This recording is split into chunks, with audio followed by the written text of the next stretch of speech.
experienced a fire at home, a fire in an office, fire on a bus, fire in a butchery, even fire in church, and you're looking for firefighting and protecting equipments, look no further. The Universal Firefighting Equipment Limited is here for you. UFE surveys, designs, supply, installs and services firefighting and protecting system. This includes rooms, heavy vehicles and machinery, water bays such as sprinkler, hydrant and hose reel systems. In stock we also have fire blankets. For more information you can contact our Lusaka office on +2602 11 28 79 95 or our Kitwe office on +2602 12 25 15 11 +2602 12 25 15 11 or call the number 0966 86 12 15.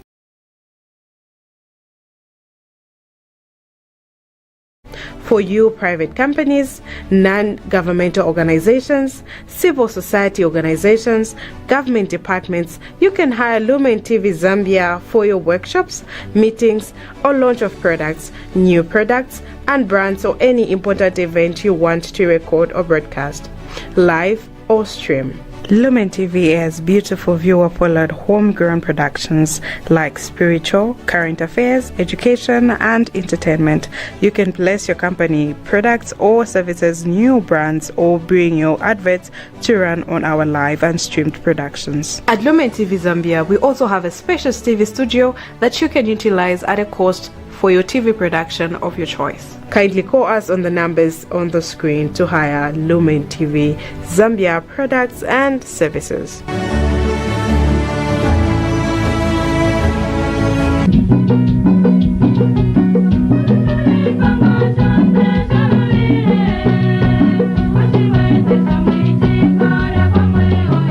We're talking about the family at crossroads. And from this theme, we've got a number of presentations. The first one is going to talk about changing the way we care. Changing the way we care emphasizes that children should be brought up in families. The second presentation will talk about the LGBTQ. What is the position of the church? What is it that we can share and learn from one another about LGBTQ? The other one, we have this modern way of living where you find that the husband might be living in Solwezi, the wife is in Lusaka, sometimes the children may be in boarding schools. That also has got some effects on the husband, on the wife, and on the children. And we have a presentation on that one also. There is also a very interesting topic that will be given by the exorcist of Lusaka, Father Collins Mwonga, which has to do with the spiritual world. Thursday 19th is very important because that will mark now the end of the Jubilee year. We were in the Jubilee year, whose theme was Pilgrims of Hope. And we are supposed to be people who give hope. And actually, hope is the last thing that a Christian should lose. So this year we have been meditating, reflecting, and having a number of activities to do with hope. So we are coming to the end of this Jubilee year at national level. So we shall have Mass there in the cathedral here in Lusaka, and it will be celebrated by the nuncio there. So you can follow it on Lumen TV as well as the social platforms of Lumen TV. That would mark the end of the National Catholic Forum as well as the Jubilee year.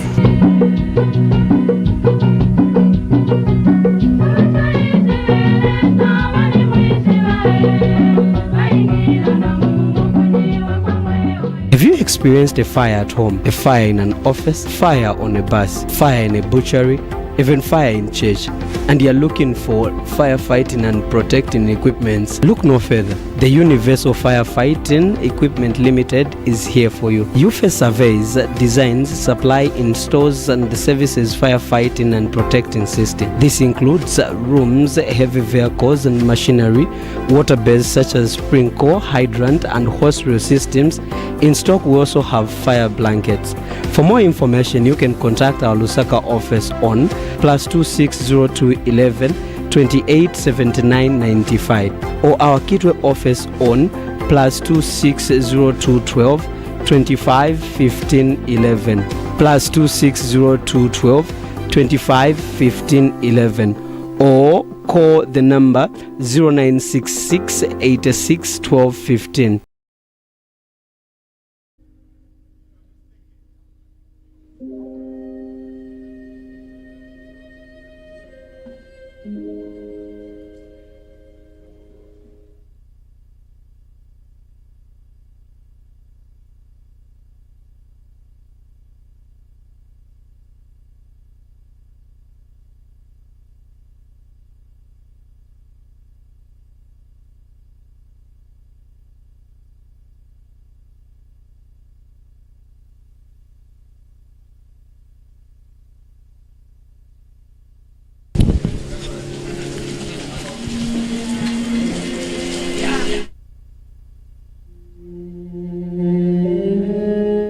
Forum, which is themed The Family at Crossroads, and people are just convening back from a refreshing lunch session.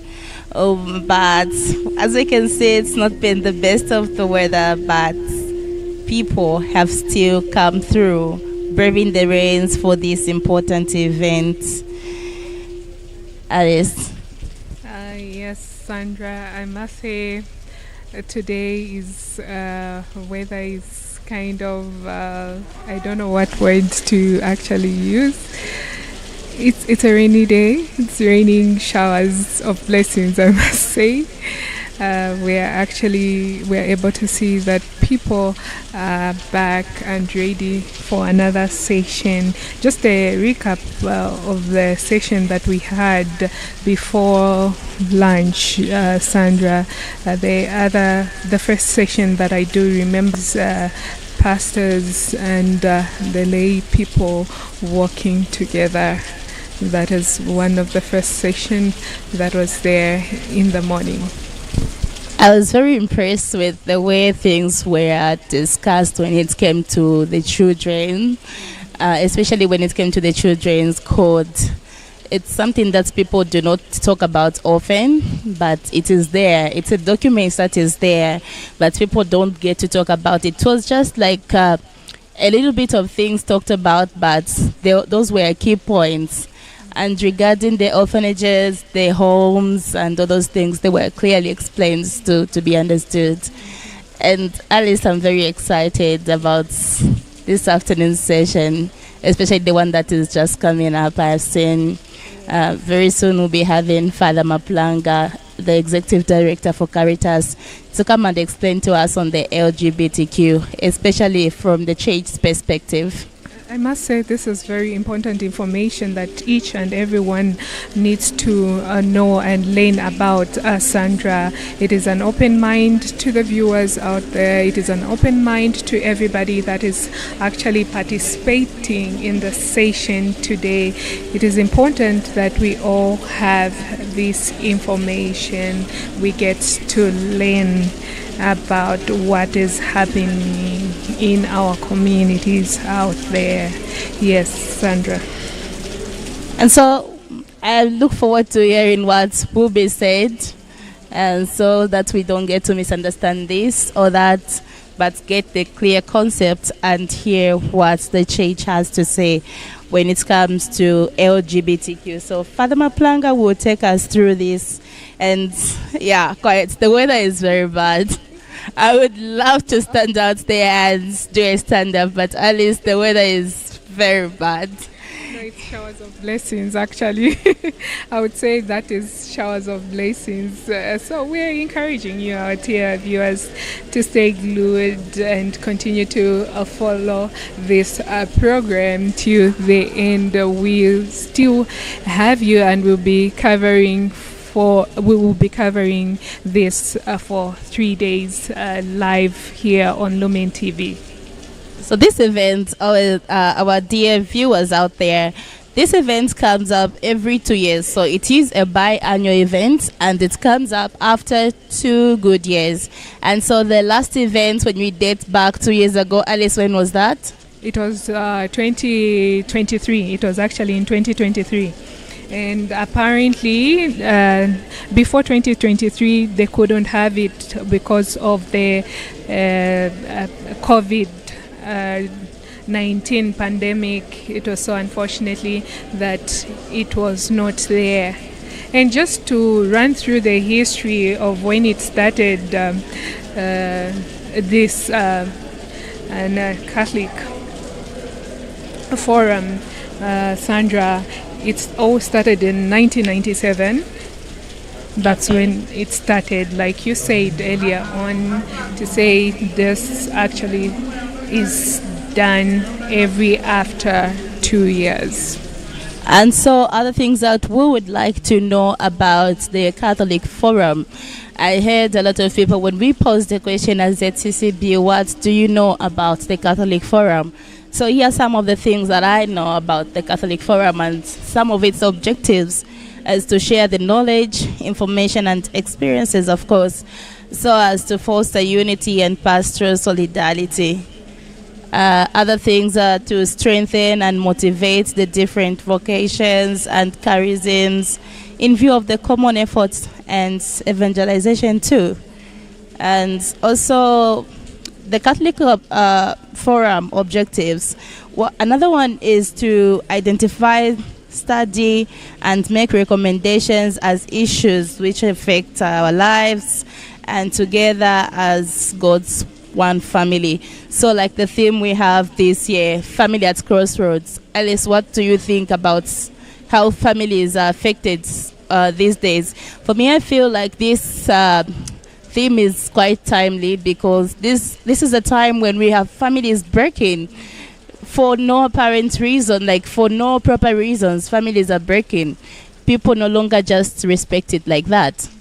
To top up on that, talking about families, really, Sandra, it's so heartbreaking looking at many families being broken.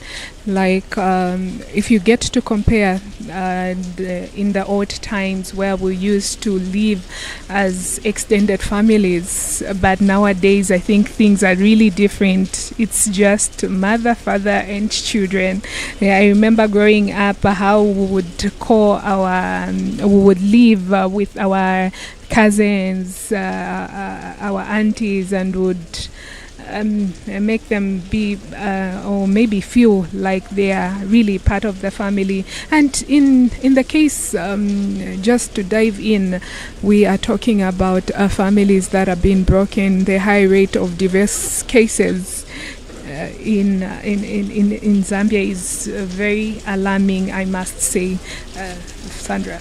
The divorce cases are quite alarming, and some of the things that I've heard that I heard in the morning session, that some of the things that are causing families to break up, families facing challenges, is because of social and economic issues. I agree with economic issues, because there are instances where I, as a wife, I am working from here in Lusaka, or I'm working from Botswana, for example, maybe even outside the country. That's how bad it has gotten. And then my husband has got no option but to remain in Zambia, because at the end of the day, we need to make ends meet. And so I feel that's one of the economic reasons that we can say is something that is causing families to break apart of late. So I'm looking forward to the afternoon sessions as well as tomorrow's sessions. I've seen that in the afternoon, we, apart from the LGBTQ, we'll also have Father Chepa to discuss with us and elaborate more on family as a school of faith. I heard the bishop say this. And so we're just about to begin. As we take on the afternoon, we'll just listen to the next presentations and the proceedings. That will discuss issues related to LGBTQ. And this presentation will be given by the Caritas Director, Father Mapranga Gabriel. Father, you are welcome. Come and share with us the issues of LGBTQ. Hope you are not well.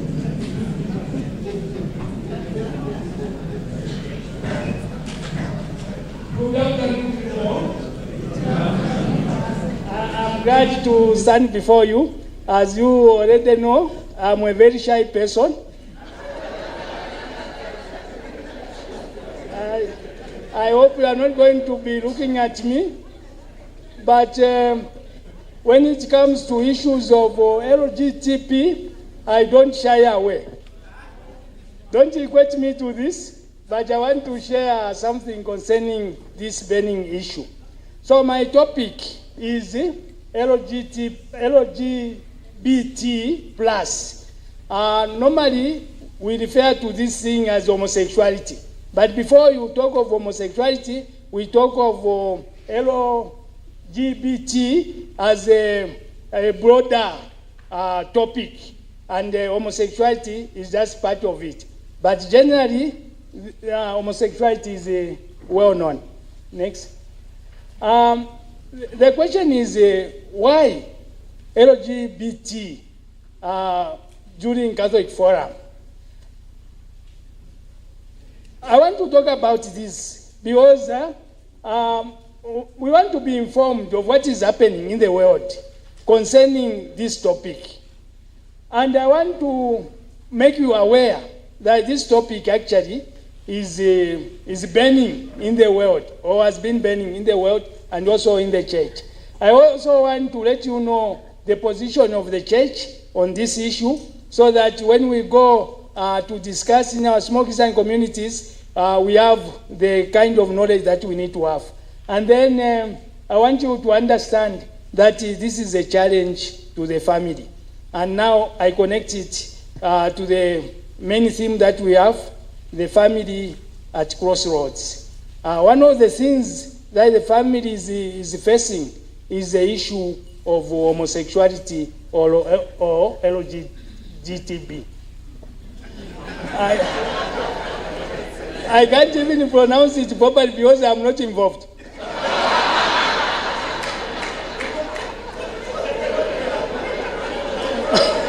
My dear brothers,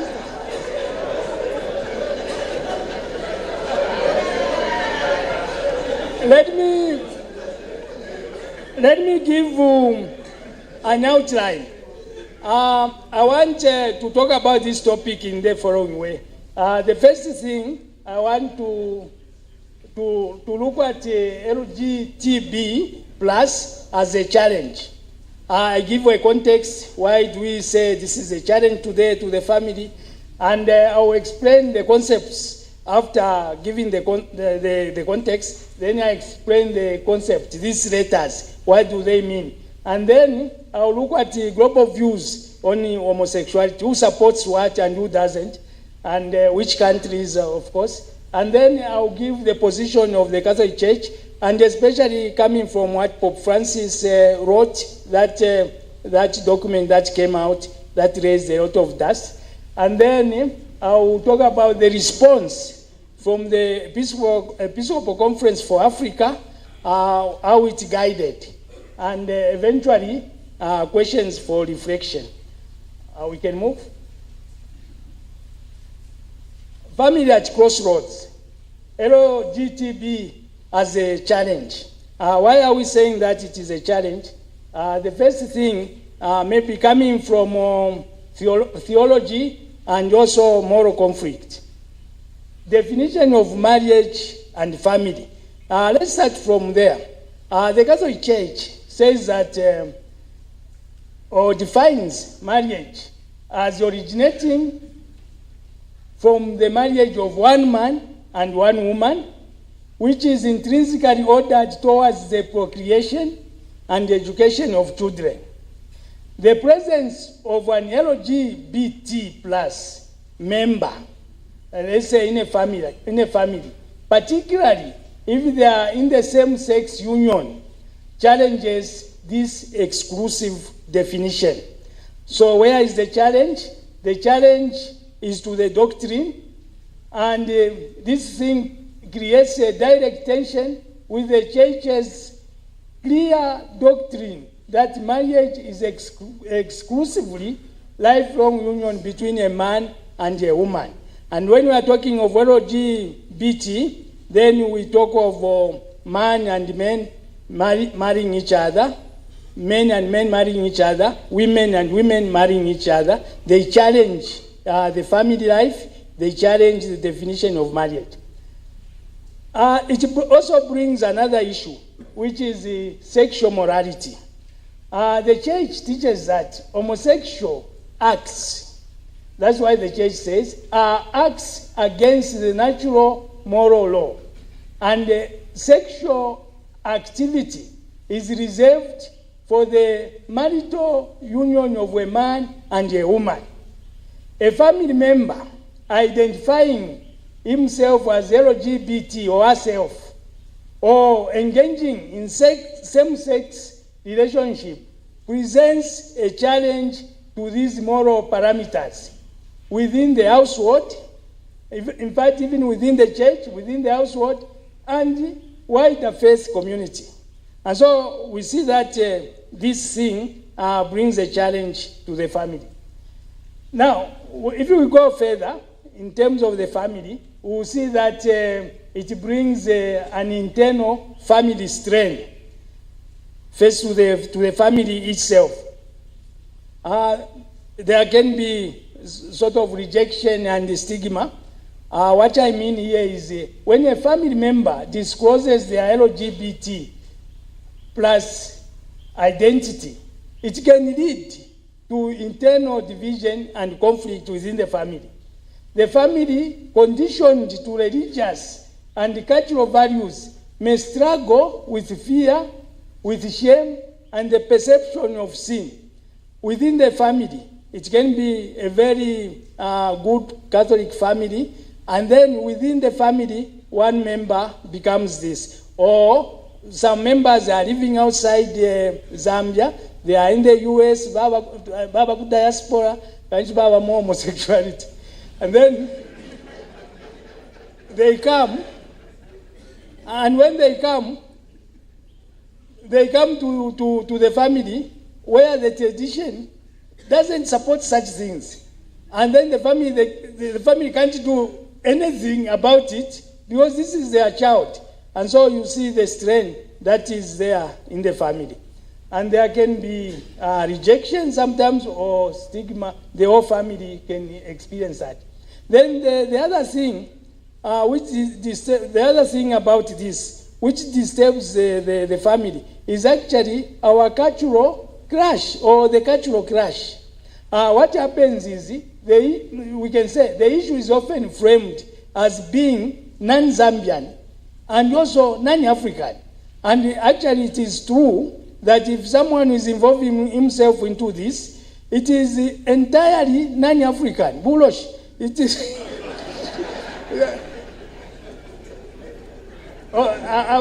I'm very sorry, sometimes I'm going into another language. It is like witchcraft.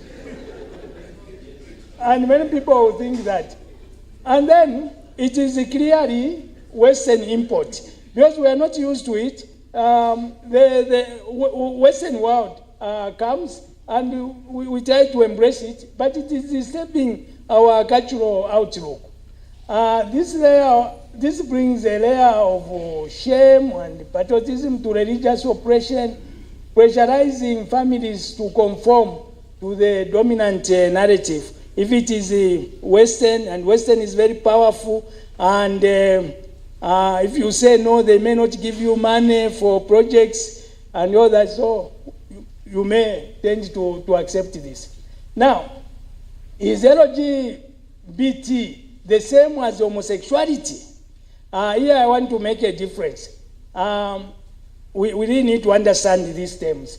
Homosexuality, when we just take it on its own as a concept, homosexuality typically refers to attraction to the same sex. Attraction to the same sex means a man is attracted sexually to another man, or a woman is attracted sexually to another woman. This is homosexuality. Now, when we talk of LGBT, I don't even want to master it. LGBT. Okay. This one, on the other hand, is an acronym.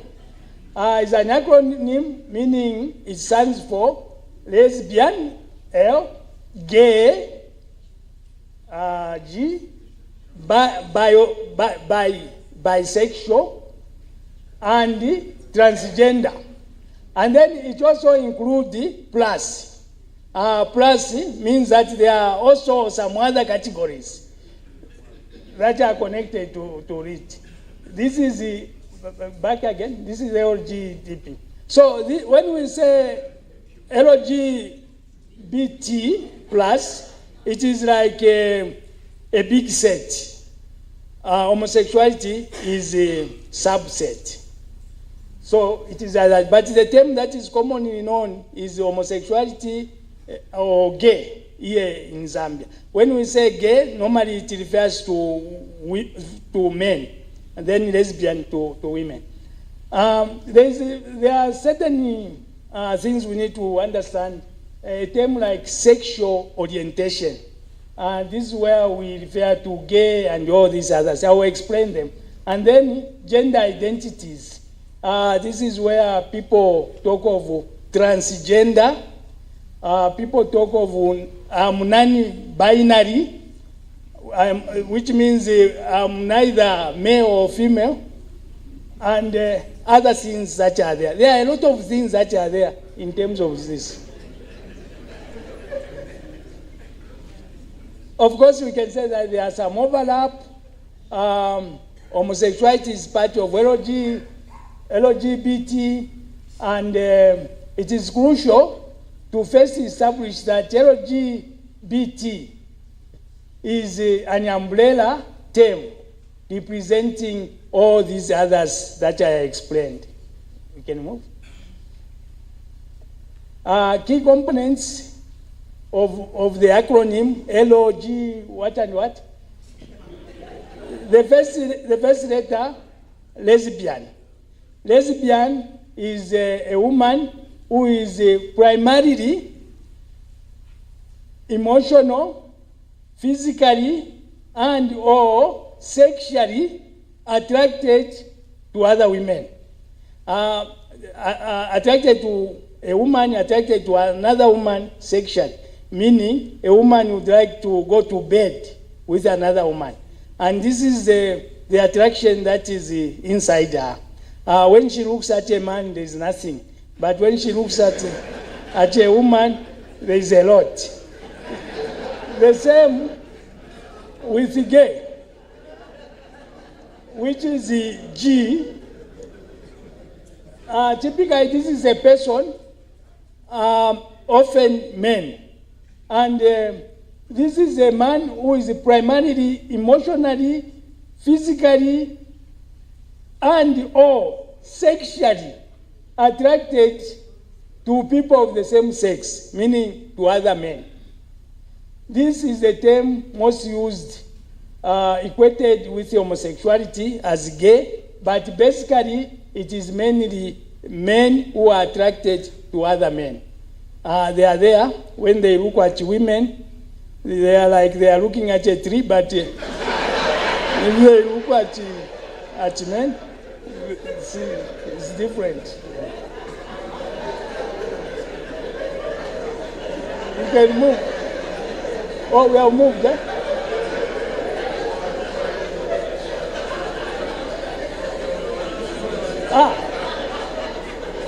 Bisexual.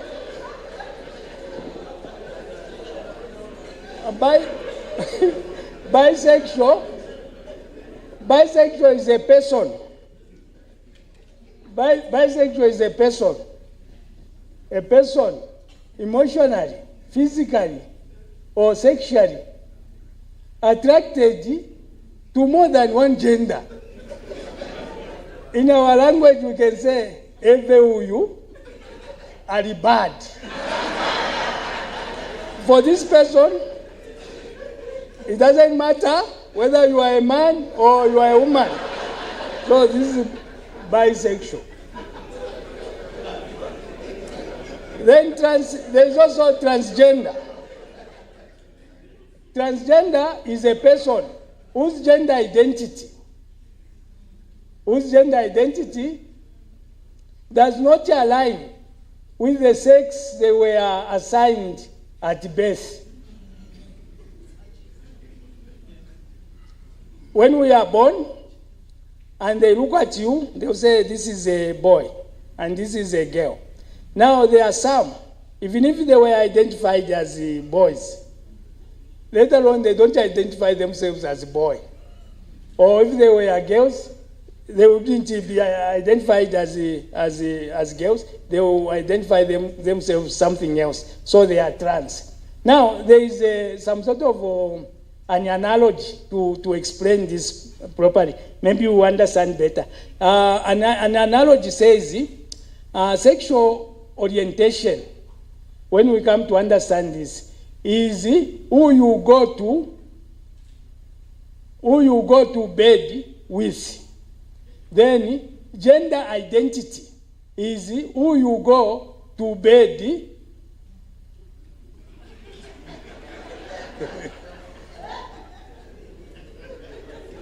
to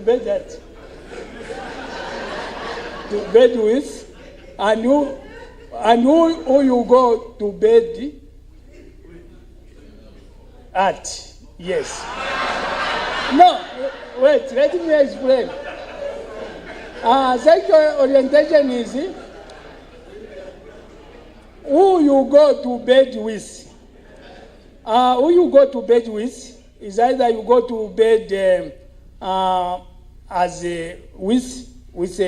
if you are a man, you go to bed with a man if you want, in their thinking. And you say, this is my orientation. Now, the other one, identity, is who you go to bed as. So it will mean like one can go to bed, or two men, they go to bed. One goes as husband, the other one was wife. But they are both men. But actually the understanding is, even when they marry, in case they marry, a man and a man marry, one of them acts like a wife. It's not that both are men. One is a wife. And then when it comes to plus will mean things like queer. Sometimes they add the Q there. Queer is, the term queer is connected to questioning something that is not very clear. And so there are many people who are like that. They are not very clear. They don't know themselves whether they are men or women. And it is just like that. And then there are others also who are intersex, individuals born with variations in their sex and in their sex characteristics. Maybe the chromosomes, according to their explanation, the chromosomes are something different from the way others experience them. Like if this one is a man, the chromosomes inside are queer, are not clear. It's like they feel like they are women. But when you look at them, they are just men with beards and other characteristics that we know. And then there are also some who can be referred to as asexual. People who experience little or nothing, like no feelings for other, whether feelings for women or men, they are just like that. They are asexual. Maybe they are made like that maybe by mistake, or but they don't. We can move.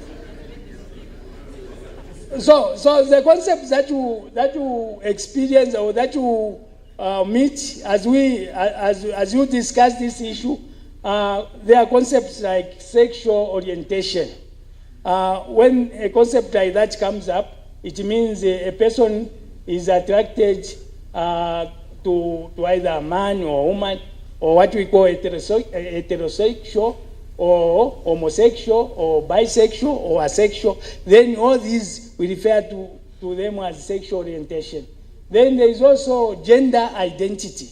And you will find these in the narratives as people discuss, they will talk of gender, what and what. With this, it's a person's inner, deeply held sense of being male or female, or both. Those are called gender identity. Or sex assigned at birth. This is the label, like male, female, sometimes intersex. I don't know, in some countries they do that.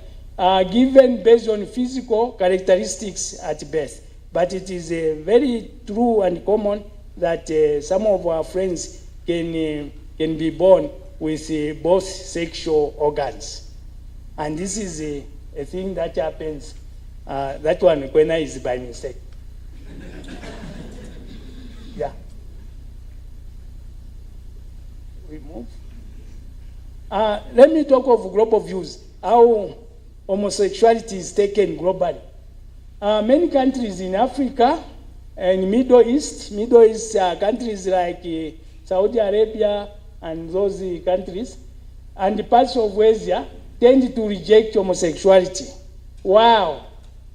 North America, Europe, I would have written Europe in capital letters, and some Latin America. These countries are more accepting to homosexuality. Africa, generally, not, and very, very little. But not necessarily that they don't accept. I'll come to one country that is near to us. In Africa, 32 out of 54 countries have laws criminalizing same-sex relationships, while some imposing severe penalties, including imprisonment, even death. That is in Africa. Uganda in particular, there is a law or an act which was enacted 2 years ago, 2023. It says, or it makes homosexuality illegal, or anyone to identify himself or herself as LGBTQ+, punishable by life sentence, and allows the death penalty for aggravated homosexuality. Aggravated homosexuality is something like raping, forcing someone, but using the unnatural way. Okay? Many countries in Africa, we have done that. Other countries with strict laws include Nigeria, Ghana, Tanzania. There are strict rules. Now, our same neighbor, South Africa. South Africa is a pioneer in protecting LGBTQ rights, becoming the first country in Africa to legalize same-sex marriage. And this was done in 2006. What it means is one who is a man can propose another man, and both can go to court or to civic center and have their marriage be, and they are proclaimed as man and wife. Yeah. South Africa. Other countries that have significant strides, that have made significant strides in this include Canada, United States, and many European nations. Some countries in Latin America, South America, countries like Argentina and Chile have laws protecting LGBTQ+ rights. Zambia doesn't do that. Okay? Yeah. According to Pew Research Center, Pew is an organization that does a lot of surveys. They send questionnaires and people answer and all that. They have said that people in Western Europe they have made a research. People in Western Europe and the Americas are generally more accepting of homosexuality than those in Eastern Europe, Africa, and the Middle East. And this is confirmed. In Sub-Saharan Africa, at least 9 in 10 people, if they are asked, they will say, or they believe homosexuality should not be accepted by society. That is 9 in 10 people in Africa. If this question is posed, should we accept homosexuality in society? 9 out of 10 say no. However, there are signs of increasing acceptance among young people, and in countries with higher levels of education and economic development, then these things come up. But in countries like Zambia, homosexuality is also practiced. And I know some organizations were even supporting these people who are homosexuals here in Lusaka or other towns. They go to give them even money and protect them. They say they are protecting them. They themselves say we are an endangered species. So a very good charitable organization comes up and says, no, we should protect them. There are many. And then even here within Zambia, some are involved because of poverty. Not necessarily that they have any traits of this, but they are befriended by people who have these orientations, and they give in because they get a lot of money. And some of them would like to be involved into this because they know that if I go to an embassy and say I am this and the society doesn't accept me, they will give them visas. And actually it is very easy. If you want to go to America, just go and say I'm what? They will give you a visa. Overall, the position on homosexuality varies across different regions and countries, reflecting a complex cultural, historical, and economic factors. It remains a complex thing. But one thing we should know that it is spreading. It is going all over. And if something is supported by those who have money, those who do not have money usually have to struggle. But these will force those things on others because of money. The position of the Catholic Church, this is the elephant in the house. The position of the Catholic Church. First of all, the Catholic Church's position rests on what I will call the fundamental dignity of the human person, while maintaining its traditional teaching on marriage and sexual morality. First of all, that's what we can base on. This is the position of the Catholic Church. We move further. So the Catholic Church, the core doctrine, as usual, we can say dignity and moral teaching, very clear. And then when they say dignity, they say there is innate human dignity. The church teaches that every person, including those who identify themselves as LGBT+, possess an inalienable dignity because they are created in the image of God.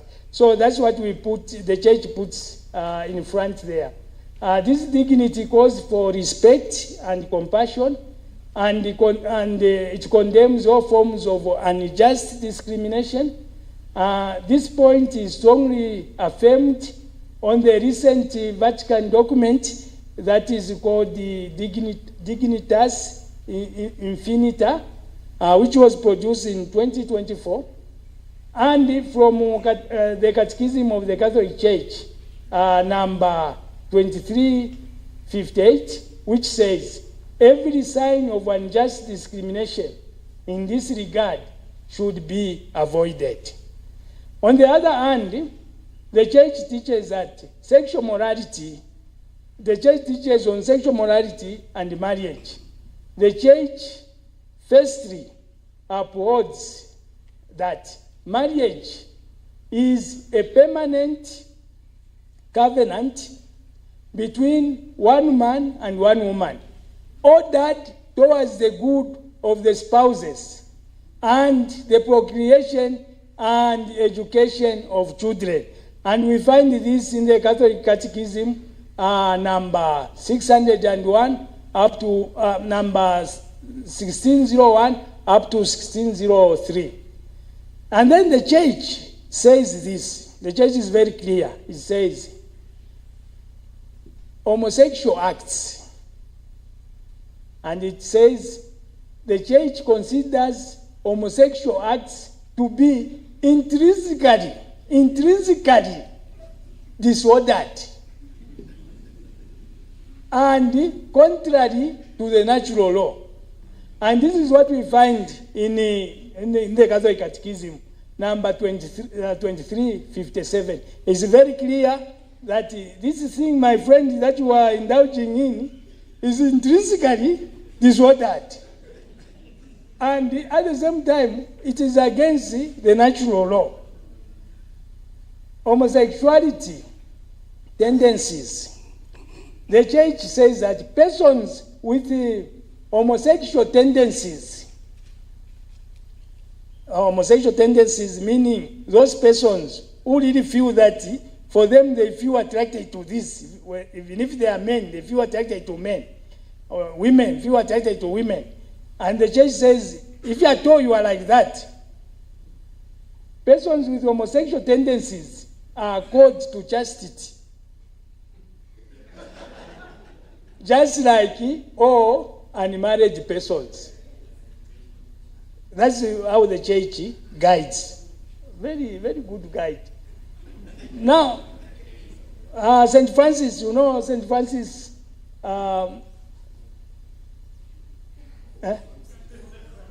yeah, St. Francis, I'm sorry. I was thinking of St. John Paul. Pope Francis. He produced a document, of course, through the dicastery for the doctrine of the faith. For you, my brothers and sisters, who may not understand some of these terms, dicastery may be like a department. This is a department that controls what we should believe and what we should not believe, the guidance coming from there. So through this dicastery, Pope Francis produced a document. In December 2023, the dicastery for the doctrine of the faith, with the approval of Pope Francis, issued the declaration as a document, which is a declaration actually, called Fiducia Supplicans. And it means on the pastoral meaning of blessing, or blessings, on the pastoral meaning of blessing, which means the Pope Francis, wanted to guide the world, the Catholic world, that you need to understand the meaning of pastoral blessing, so that if people with homosexual tendencies and others in irregular situations come, you can either bless them or not. Now we are going to hear what this declaration guided. Okay. First of all, what it permits. The document or the declaration permits priests to offer non-liturgical or spontaneous pastoral blessings to couples in irregular situations, including same-sex couples who spontaneously request them. This one, you need a handout so that you go and read for yourself. But let me repeat.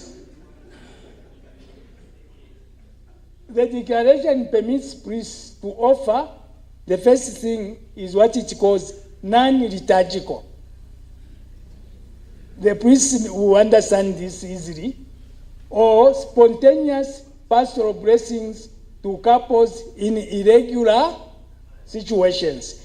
And then he gives an example.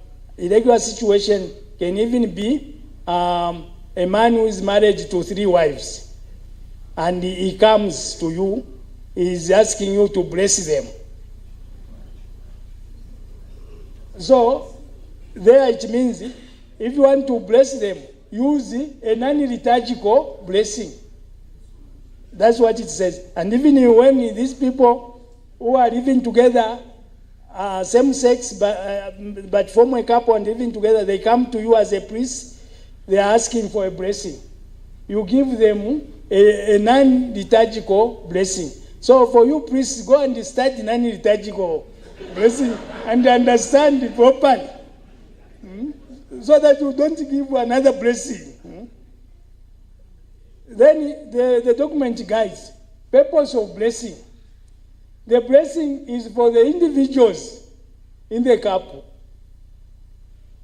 Even when they come as 2, the blessing is for each individual.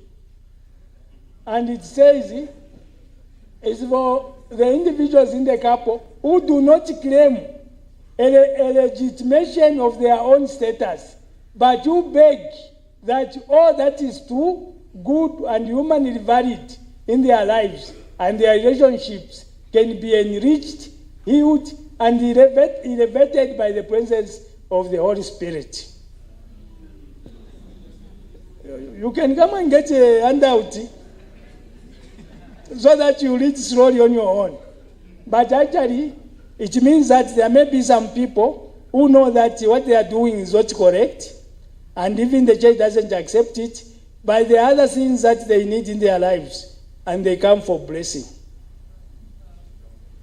And then the document says it is an appeal for God's mercy and assistance. In Europe, this is happening very often, and people go to ask for blessings. Homosexual pairs go for blessing, even to confession.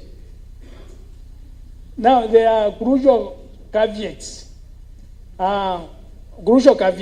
Meaning important warning, limitation or exceptions that are critical to understanding this particular situation, to understanding this document or agreement.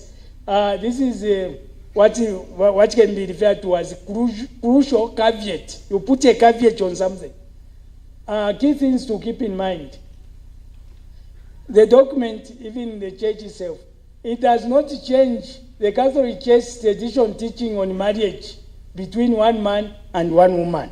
Even when they come as a couple, this should be the thing that one should be reminded of. And then the other important note to consider, it says it explicitly forbids any blessing that would resemble a marriage rite, be part of a civil union ceremony, or be imparted with any form of ritualization that could cause confusion. So these are caveats that are there. If the priest can have copies, so that when someone will say there's a caveat here, the document distinguishes between formal liturgical blessing, which are reserved for union in conformity with church teaching, and pastoral blessings, which are an informal gesture of welcome or a prayer for the people themselves, that you give a non-liturgical blessing. Okay. When the document came out, it brought a lot of noise, of course. And the church in Africa, the Episcopal Conference for the entire Africa, responded and guided. And we look at what it said. The the document from SECAM, we call it SECAM for Africa, the Declaration Fiducia Supplicans sparked significant discussion, and the response from the African Episcopate was notably unified. Other individual Episcopal conferences also produced statements.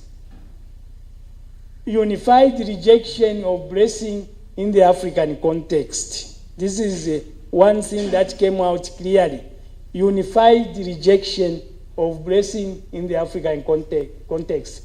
In January 2024, SECAM, requesting all African bishops, issued a statement reportedly in agreement with Pope Francis that blessing will not be carried out in Africa. Meaning even Pope Francis said the blessing will not be carried out in Africa. Okay? Primary rationale, the main reason.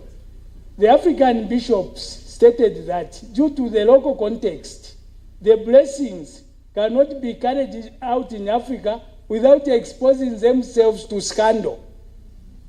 And this would cause confusion and be in direct contradiction to the cultural ethos of African communities. This is how our bishops guided. And clarification of doctrine in that case, the statement firmly reiterated that the Declaration Fiducia Supplicans does not change the Church's doctrine on Christian marriage and sexuality. Our bishops guided. Then in terms of pastoral commitment, the bishops affirmed their commitment to pastoral care for all individuals, emphasizing the need to treat anyone with respect and dignity. And then, one thing that is very important, it says, while maintaining that same-sex union are contrary to the will of God, and therefore cannot receive the Church's blessing in their context. So the document guided clearly. And on pastoral prudence, the African response highlights the concern that in the African context, where homosexuality is often deeply opposed and sometimes criminalized, even in Zambia, the blessing could not be interpreted as, the blessing could be, if you happen to bless, the blessing could be interpreted as the legitimization of the union, leading to confusion and scandal among the faithful.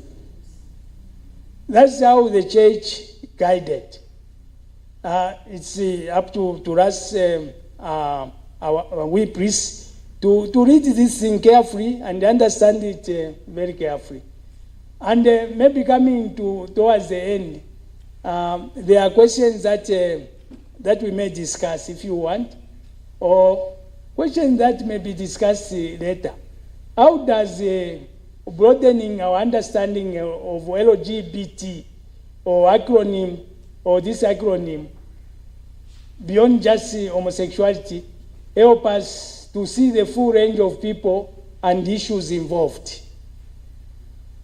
The other one, the African bishop cited the need to avoid scandal and confusion as reasons for not implementing the blessing.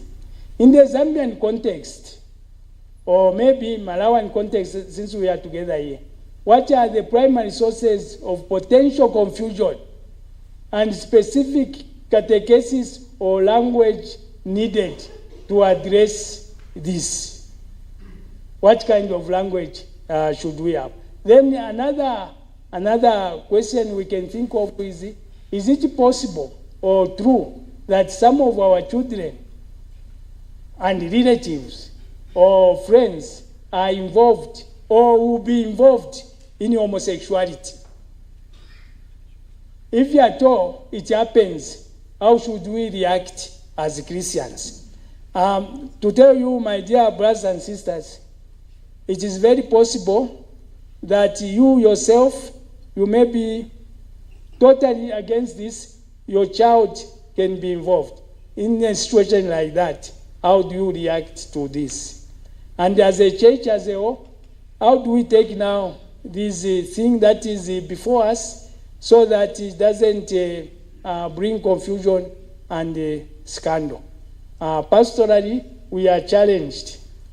The family is challenged. The family, as far as LGBT is concerned, is at crossroads. Thank you.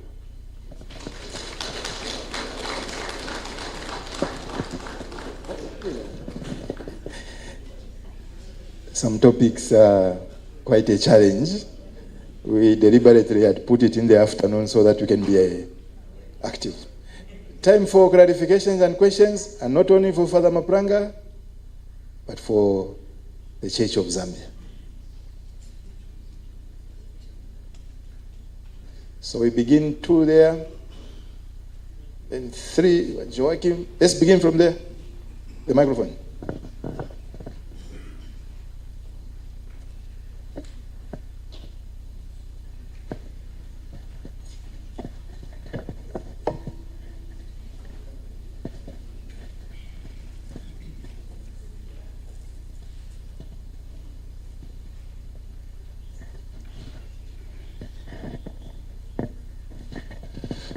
Thank you very much, Father Mapranga, for being courageous to address this very, very difficult topic. I know this topic can be tackled from different perspectives, but I would like to dwell on the pastoral understanding so that every one of us will be interested. For me, I would like to start by a few maybe linguistic proposals. To call same-sex partnership, to call it marriage, is wrong. Because marriage is a morally charged term which only means what it means and nothing else. So by allowing even just to call it marriage, we are becoming permissive. So if we can learn, I know it takes time, if we can learn to say they have a same-sex partnership which involves sexual activities, something is difficult to say, but it's better. Because once you say marriage, you quickly think of all those good things which we talk about marriage. And also the other thing is when someone becomes, yes, it also calls for an understanding of different categories of homosexuality. There are those who are by orientation, like what Father said, that they are born like that. But that doesn't give them a guarantee to practice. That doesn't give them a guarantee to practice, so they are born like that. Then there are those who are reactive. It is believed that if a young boys are abused at a tender age, there is also a tendency of them reacting by doing the same. So that is a group 2 of this. And then there's that which is acquired. Those who want to make money out of this. And we have a bigger number of those who acquire this. So we need also to be aware, because this helps us in pastoral response. This person is born like that. And some of them are even very shy. They try to, so we also need to be sympathetic. But if somebody is by acquiring, then we also need to have a certain response towards that. And the question is, we quickly say, it's very European. I think that will not help us. It's only dominating in Europe, but it's present everywhere. Uganda, those who have read about these saints, the martyrs, one of their heroic act was of refusing to get engaged into homosexual acts. That is way, way back. That is way, way back. 40 years ago, I'm from Zimbabwe. I started hearing about this 40 years ago. I'm in my 50s now. There was a word, we have got a Shona name for this. So if we have got a Shona name for this, it means that it's not just an imported thing. It was there, but it was not acceptable to be practiced. But it was there. Those who know Zimbabwe, there's a diocese known as Gokwe. Before Gokwe became a place where people would reside, it was infested with tsetse fly. So if you go to Gokwe, you find there are people who came from all over Zimbabwe and formed a new community. But most of them are very strange. Why? Because culture had this way of saying, if you realize that you are of a certain orientation or you are a declared witch, they don't kill you. They would just let you go. So most of them found themselves in this place, but don't talk of a Gokwe of today. Gokwe, that before. So but now you hear, if you read stories of funny things, it's Gokwe. But it has got this background which most people don't know. So I would just like to say, if we want to move forward, let's not quickly brush it to say it's very European. This thing is like football. Why do we support European teams more than local teams? It's because there is more domination of what football is. It doesn't necessarily mean here there is no football. There is. And they follow FIFA rules. So also homosexuality is there, is here, but we don't allow and we don't accept the practice of it, whilst in other parts they've practiced it. The other thing for us who are into vocations, transgender is real. So please, in our interviews, we must now begin asking a question. Were you always a boy? Yes, we need to ask this because they change. Now there's transgender. Were you always a boy? Because the church does not allow that somebody who has done transgender to become a priest. And even in the seminaries also and all the religious formation, unfortunately... We still have got others who may also want to... The last one, okay. Unfortunately, they attract people and they can be good information because for them the challenges are not much. So we need just to be thorough when we are doing our vocation selection. Thank you. There was another question that side. Oh, in front of the last speaker. Straight to the point. Yeah, thank you, Father Maplanga, for the presentation. When you talk about what catechesis do we need to develop so that we counter this challenge, it is a catechesis that is so biblically founded.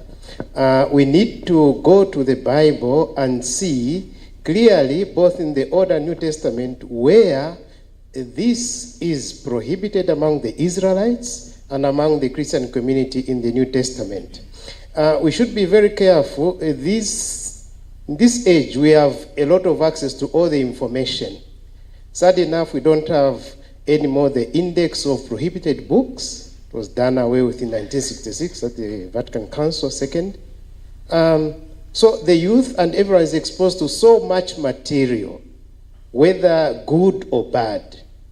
And so we have biblical scholars, both in the Old and the New Testament, influential, who advocate now that those texts, for example, Leviticus chapter 18, verse 20, Genesis 29, verse 1 to 19, they tend to look at these texts and emphasize a historical context approach to reading these texts. And so, for example, in Leviticus 18, where it says no man should be able to sleep with another man as he would with a woman. So they would focus on terms like man or male, female or woman. What does this mean in the context, in the original historical context? So they try to manipulate and even almost justify what is being advocated for by them. And so when our young people have access to these commentaries, biblical commentaries, then they can accept it because somebody has wrote about the Bible, about this book of the Bible, and so they can be easily taken away. So we need a catechesis that is so biblically founded so that we can counter the approaches to biblical interpretation that is being influenced by these who are supporting homosexuality. Thank you. The last one, that side, and then we ask Father Mapranga to respond.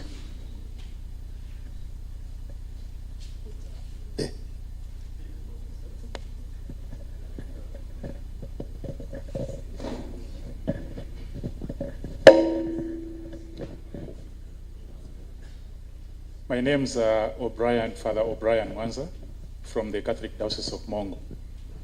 My mega cope is to find out with our excellencies that are here, if I present to you, my Lord Bishops, that there is someone with these orientations that we have just mentioned here, and that person needs baptism, how will you advise me? Thank you. I can throw that question back to you as a priest from Mongo Diocese.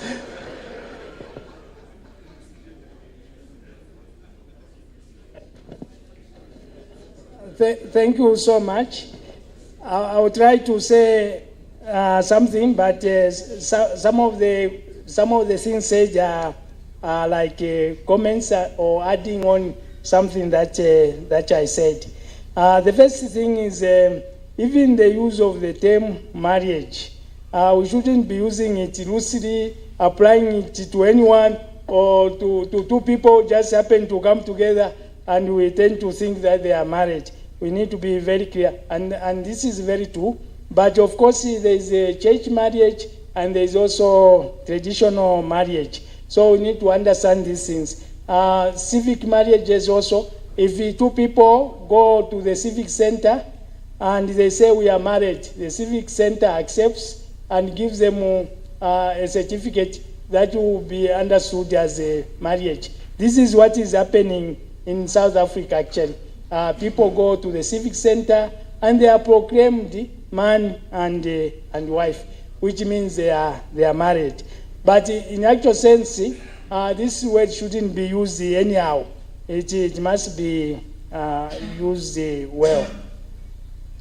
The other thing I can comment on, which is like just a comment to add on what I said again. If you are born like you have certain sexual orientation and you are born like that, maybe it is because of your chromosomes or your hormones and other things, you tend to feel like that. The comment was, even if you are like that, you need not to practice what you are, something like that. You need to embrace chastity. And then it was said that we quickly say that this is European. And I think Father there was trying to say that we need to understand our context also, or we need to not to be very quick. He gave some examples, one from Uganda, one from Gokwe, Zimbabwe. From Uganda, actually, Mutesa, King Mutesa, was actually practicing homosexuality. And in Uganda or Kenya, something like that, somewhere like that, if you are a woman, you have a brother, and your brother is married. Now your brother dies. You, as a young sister to the brother, you can marry the wife of your late brother. They have that tradition, and you find a way of living as man and wife. Then one very, very important point from Father Mwale there, who says that, catechesis that we can develop should be biblically founded and something that is really biblical, because there are characters there who have studied the Bible and even studied it very, very well, and they can do exegesis on the text. Some of the texts that try to avoid homosexuality, and then they go into catechesis, they dig the background, and you find that the meaning can be changed, and it suits them, and it looks like they are saying homosexuality is actually biblical. And of course, in the Bible, you find that homosexuality hasn't just started. Even in the past, it was there. When Lot went to a certain town, village, and then some men were outside. Lot received visitors, and then men came, and they were outside, and they were trying to force Lot to let those men go outside so that those men can have sexual activities with them. So some will say this has not just started, it started a long time. So when we are thinking of this, we need to base it on the Bible in the right context. That will help us. The other question, I didn't get it. The other question was to the bishops. Thank you.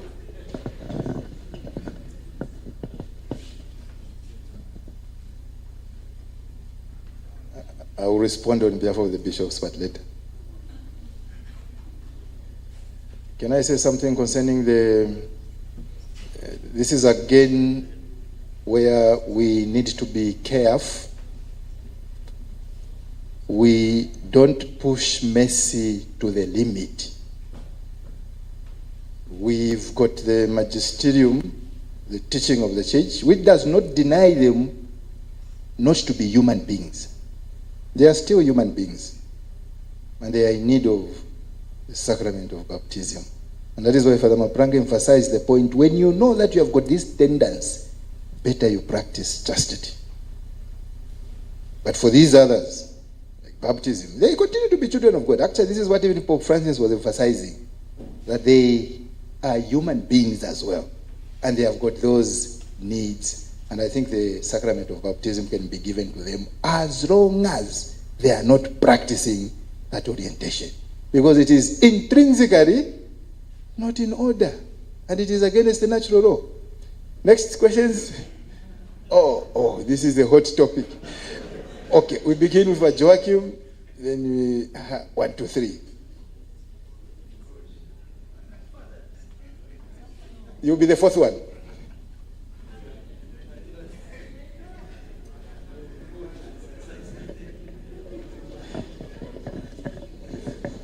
Yeah, thank you, Father. I'm just wondering, when Father was explaining about homosexuality, I expected him to mention about masturbation. So, what is it not connected to homosexual? And if it is, why are you not talking about it? Because masturbation is real, especially to some of us who are single. What is the position, Father? Then we go to, yes, they're ready there. So let's keep our questions or concerns short, straight to the point, so that we can have as many concerns as possible. My question is in line with the advice that the church gives about remaining or maintaining chastity. I face this challenge almost every day because I'm a lecturer, and this is a very serious problem at our institution. Now, I'm imagining myself, a student comes, then I just tell them, just go back and practice chastity. Is that enough? How can the church help us, maybe equip us with, or maybe it's already there, how practical, what the practical way of advising young people who have this problem?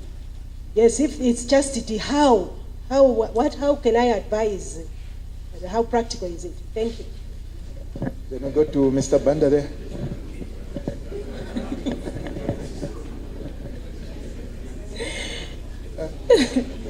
Thank you, finally. So my contribution is, I'm glad that as a church we're actually talking about this. Like Father said, it takes a lot of courage. So for me, like she has just said, what are we doing beyond just talking about it on the ground? Because there are a lot of parents who are facing that. And honestly, even for me personally, I used to say my worst fear is giving birth to a child who has lost traits, because you don't know what to do.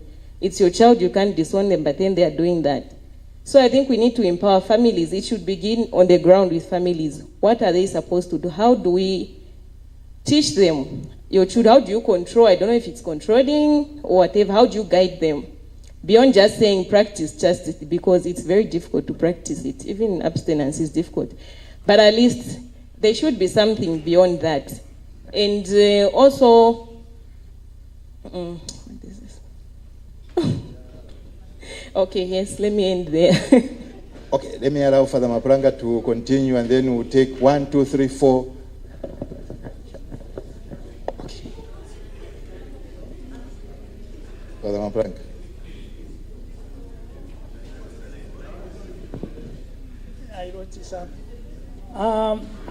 I wrote some questions, but I missed some. Let me respond to the issue of masturbation. Although, of course, equating it to homosexuality is a little bit maybe too stretched. But the term masturbation can also be tackled in some way, especially when dealing with maybe young people. But let me say that masturbation, just like homosexuality, is disordered and oriented not to procreation, and that's why it is not encouraged. But people should be formed in such a way that they understand these things and they know how to go about it. And then the question of practicing chastity is a very difficult term to go into, especially now. There is no time. Chastity is big. And then we have some examples of people who practice chastity, even when they are married. They have even, they take it as something like a vow. It is chastity, and they understand it very well. But I think in the future, we can try to find a way of putting it there and help young ones to understand it. The question, together with the abstinence, is almost like the same. How do we go about it? And this is where the issue of counseling comes in, issue of spiritual direction comes in, and in the seminary, of course, we are guided, and we have our leaders who are there to form us. But in the world, this thing should also be done. Like talking of abstinence, this is one of the things that should be emphasized when we are guiding young people. Tell them about this. And our people, our foremothers, they were very good at this. They knew how to teach young people to be chaste, how to teach young people to abstain. We have just lost it in the way, and we think that it is almost like impossible. But actually, there was a way of teaching people. Now, this is not teaching as a teaching per se. This is formation. You know how to form people, and they should go through certain things to help them to understand issues like chastity and abstinence. That's how far I can go to explain this. I have forgotten, there was another question, I didn't write it, I've forgotten what it was. Huh? Oh, okay. Oh, thank you. We get the last set of 4. Let's begin from behind there.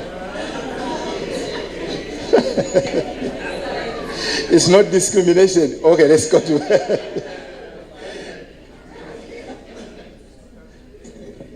Yeah, I've been struggling since I came. I was not pointed at. It's just an additional, it's not a question. Being a youth coordinator for quite a number of years now, this issue of homosexuality and the other parts of the acronym that we have seen is very deep, and we have to take it seriously. We see it even visibly in our parishes. Why should a boy be plaiting the hair like a woman? Is it just fashion? We see the girls with rings on the nose, chains on the legs, everywhere, tattoos. Where is this coming from? It is coming from this culture. Dealing with marriage cases also, our marriages are at crossroad because there is also a good number of men and women. Even as a man is married, he's also in an homosexual relationship. A woman who is married, consecrated, she has also other female partners. And a good number of men who with the same woman, if they stick to one, but you see they are going in all wrong ways, you know. Even the unforbidden parts, so what does that entail? It is a deeply rooted problem in our society. We should not take it lightly. When we look at the theory of the universal common descent in evolution, there are some trends which are common between us human beings and animals. Unfortunately, you will never find a male dog mounting another male dog. Never. In a national park, the game guards found a male lion mounting another male lion. They didn't know what to do. The director came and he said, shoot both. I do not advocate to shoot them both, but it just goes to tell how deeply rooted this is unacceptable in a society. But it is there and it is taking root. My submission. We are remaining with very few minutes before tea break. May I just take one contribution all the way from Malawi? Thank you. My little contribution is there's a question about how do we teach our children on chastity. But I think we are going around. The major issue here is family. I'm happy that the topic is family at crossroads, and I think that's where we do all the learning, all the teaching. If we teach our children while they are young, then they will learn how to keep discipline, but at the same time also to have values in life. In family, they say a child should grow up with the balanced love. Balanced love means both from the father as well as from the mother. When one type of love is missing, then when the child grows up, he or she begins to claim the love that she never received when she was young. So you have these questions about the homosexuality, the homosexual tendencies, all those. Another challenge, there are some families who use the contraceptives, and some say they also have an effect on how, when they have children at a later stage, they affect them, that some of them have those homosexual tendencies. So I think it's important for us to tackle the issue about family and then we come to the roots of where all these things are coming from, finally we'll be able to know how to handle such kind of issues. But we go around and say, okay, this one, we blame game. I think we have to deal with issues in the family, and the family will give us solutions. Those people that are in the family will give us solutions, and we'll be able to come over most of these issues. Thank you. Thank you so much.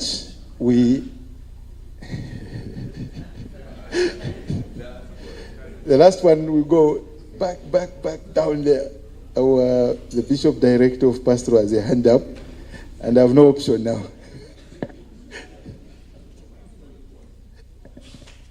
We want to. Just a minute.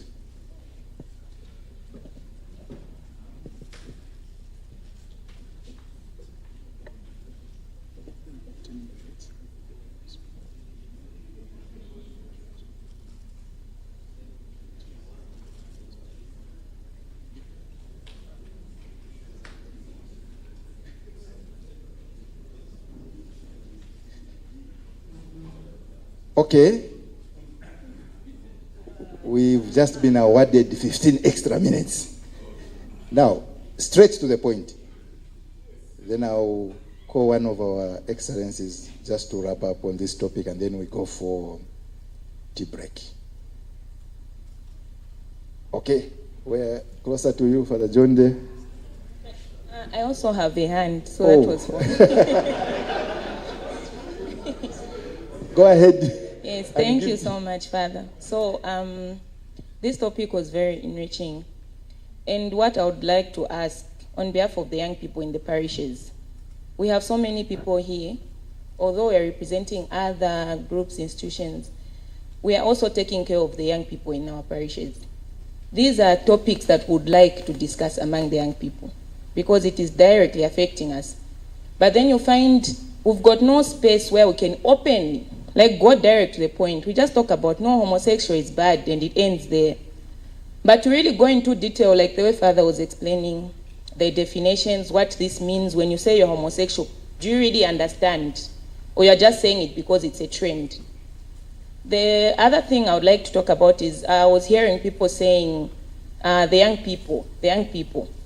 But can we also look at how the elderly people are also abusing young people because they are also homosexual or gay or LGBTQ. So we're finding a lot of cases where men are raping their own children, their own sons, because they also identify as that.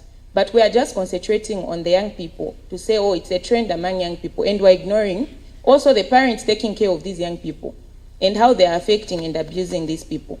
So I feel we could also go with that approach where we don't just reduce it to the youth or to the young people, but we have a more broader approach to it. Thank you. Brother John? For me, my focus was also on the approach. I think on the media, we have seen cartoons where children are watching a man and a man marrying, a woman and a woman marrying, and they're watching that on media, on TV. And most of the time, these children, they spend a lot of time on TV. They are watching those cartoons, and they are already oriented at that age. Another issue is even on the material. Last time I was in one of the safeguarding meetings, where people were presenting flyers. Then a man picks a boy. I was like, no, this can't happen. However, the material which is going in the media, how has the church prepared in terms of advocating for proper material going on the media, especially we are not living in isolation. We just don't live in isolation as Catholic, but we live in a society where we have different divergent views. Thank you. Thank you. Let's get two more there and then further response. Father Augustine.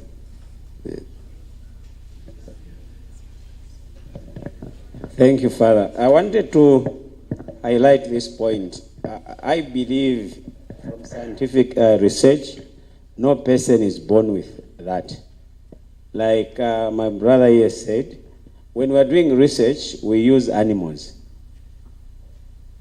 And that's where we get solutions. No animal has been found, a male going after a male.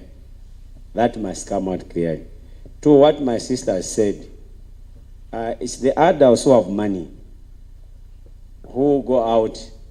One of my young priests I stayed with, his own nephew, he showed me, Father, do you know this person? A beautiful lady. He told me, this is my nephew. With the famous, what do they call this famous guy from Zambia? Ben Lombe. I was shocked. He came for a funeral here in Zambia. They were in South Africa. So it is here, and we really need to tackle it. Then it should be denounced from all angles. Because if we say we sympathize with those who are born, no one is born like that. In 1993-94 in the seminary, I posed that question to one of our formators. I told him, Father, it may be from the Western world, not here in Africa. Tell me who was born like that. So we acquire that kind of tendency, and it should be denounced by all means. And I hope and trust that we'll not end up attending the forum. We need to have some resolutions and apply them. As a nation, we'll be affected, and we'll save our family from collapsing. Otherwise, we're in trouble. So homosexuality, LGBT should never be tolerated from any angle. Thank you. The next one, Dr. Zulu. Oh, okay. Father Nyirenda. Thank you, Father Lazarus Nyirenda from Chipata. I want to talk about three things anyway. The first one is, there was mentioned that LGBTQ is quite prominent in the USA and Europe. But what this means eventually is that it affects Africa. Why? In the past, or even now, we have a number of people who come from these regions to save us. And when they come with all their orientation, all their tendencies, and we lack screening. We just involve them in whatever they do, and we live with them. So my proposal, as a way moving forward, we need to strengthen screening of, first of all, candidates to priesthood or consecrated life, and even the screening of volunteers, the religious and all the priests, and all the people that come from these regions. Otherwise, if the screening part is not so stringent, these things will grow to enormous levels in Africa. The second one is on pastoral care of those with homosexual tendencies. Well, we may not fully accept it that it is among us, but if we have a paradigm of criminality, dismiss these people. We don't have prisons where to send them, but they remain with us in our homes, and we keep on living like that. We are not solving any problem. As a way of moving forward, we need to invest in having a lot of spiritual directors, psychologists, psychiatrists, because if you don't have that, we will have no way of helping these brothers and sisters of ours among us. So we need to invest quite a lot as a church in having psychologists, psychiatrists. The third point I would like to talk about is the difficulties of those of us who end up going to Europe. Well, the church is universal. We may talk about the church in Zambia, Malawi, and Zimbabwe, but the church is universal. Some of us, in one way or the other, will find ourselves, whether as students or as volunteers, working in Europe, USA, everywhere. And you find that when you are there, you are hit hard by these realities. You can't avoid them. And when we are there, we are just absorbed by the system. Just absorbed. You keep quiet, or if you make noise, you are deported immediately. But are we going to continue like that? I'm one of those who has been hit hard by these tendencies in Europe. I was in a parish, and this giant of a man, woman, you are not too sure, comes to greet you after Mass in a voice that you are not too sure of, whether male or female. Says, "How are you, Father?" You look at this person, you are not so sure whether he's a man or... Yeah. And they receive Holy Communion.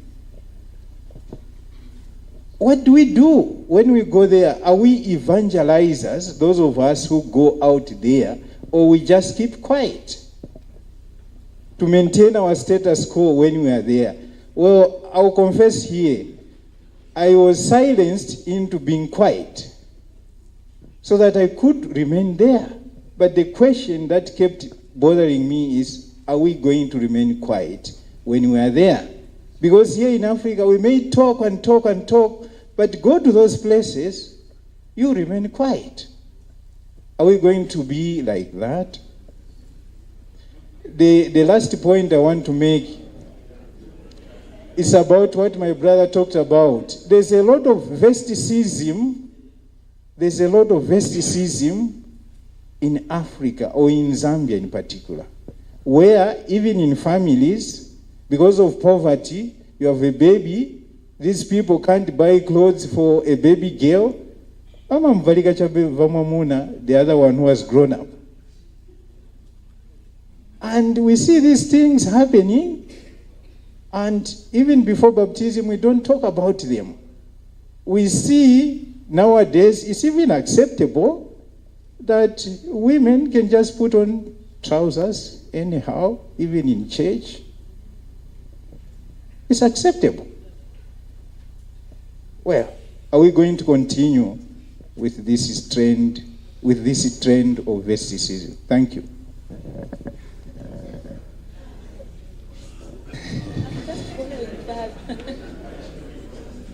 Let's finish the last two there, and then these two. Then we give the floor to Father Mapranga to speak in 1 minute. Thank you very much. I feel protected. I've just got two contributions I want to make. They're not really questions, Father. The first one is the issue of, some are born with the two sexes and whatever, so they don't know who they are and whatever. I think that biologically and scientifically is not even true. They are just using it as a scapegoat. If you are born with two sexes, always one will be extremely small and insignificant, while the other is dominant. That is what your sex is. And that is what we are going to put on your birth record. To say this man, this baby is a boy or a girl. And then my sister there lamented about being in a college and dealing with these issues. They are real. For me, every day they come to me because they see me wearing my rosary and they think that I'm too Catholic. They want to hear what I say. But I just simply tell them to say, okay, you are nurses. Now, when a baby is born, what do you put on their birth record? They say, no, we put either male or female. I said, fine, no. There is no question about that. So all these other crazy things that are coming in are just in your mind. But if you are suffering so much with them, come to me every day and I'll give you counseling. I've helped a lot of them like that. Thank you. Let's finish the other side and then we come here. There are only 3 remaining now. Thank you so much. So hearing about all these discussions we are having, I thought maybe I could suggest something. Yeah, so looking at the most ones affected with this LGBT are the youth, whether I want it or not. I work with the youth. I've experienced it a lot, and I'm still experiencing with the youth complaints over the same. So now, I was thinking that maybe it could be nice, those that have journeyed with someone with such a challenge, maybe to invite them if they are redeemed, because also there are some that don't want to come out in the open. But I would suggest that those that are able to come out in the open to share with us. It would be very interesting. That's what I feel. Thank you. Okay. The three here.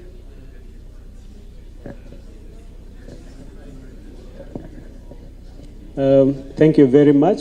I've got three, but I'll try to be brief. The first one is I would like to thank our clergy for what you stand in for us. There's so much that you are doing. We are following, and we follow you. I go on to our archbishops. You are also doing recommendable jobs. I know in all these things that we've been talking about, you've always been in the forefront. And for your stance, when that message came from Europe that Africa refused on this LGBT, I thank you so much. And secondly, I would like to talk about our constitution. Zambia is called the Christian nation. So what does our constitution say for our government? Sorry, I'll say it because it is practiced in Zambia. What does our government say by allowing these people to have a space in Zambia? And lastly, let us not give a chance to the devil. Any slight chance that we give to the devil, it will lead us into destruction. We remember Jesus 3 times in the desert, he rejected. So the devil ran away from him. Thank you so much. Let's come here.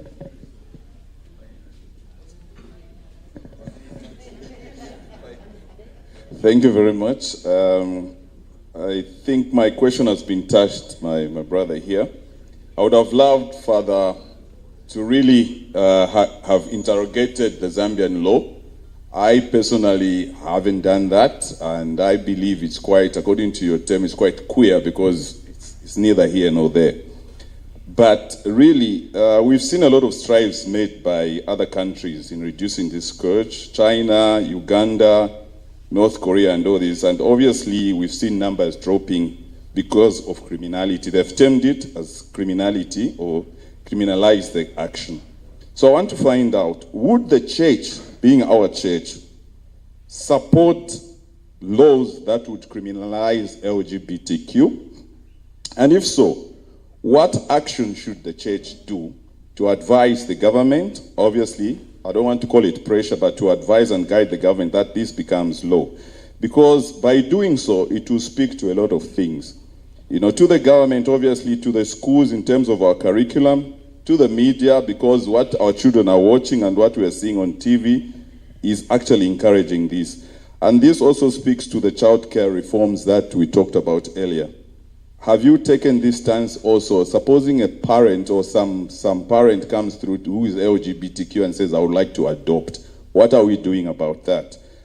Because by saying so, we've seen something that happened a while ago in Malawi where a famous musician called Madonna adopted a child. And it's a sorry sight when you see that child right now. The child, I would want to say, is LGBTQ. So basically my question, if I want to summarize, is what action would the church take going forward to ensure that this becomes explicit in the Zambian law? Thank you. The last one, Mr. Kazondi. Thank you, Father. I'll speak from experience.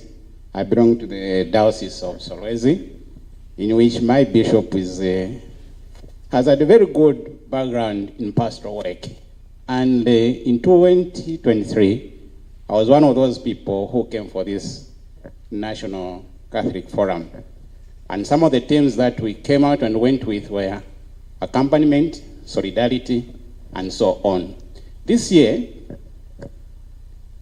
after the budgets and everything, I think in the second or third month of the year,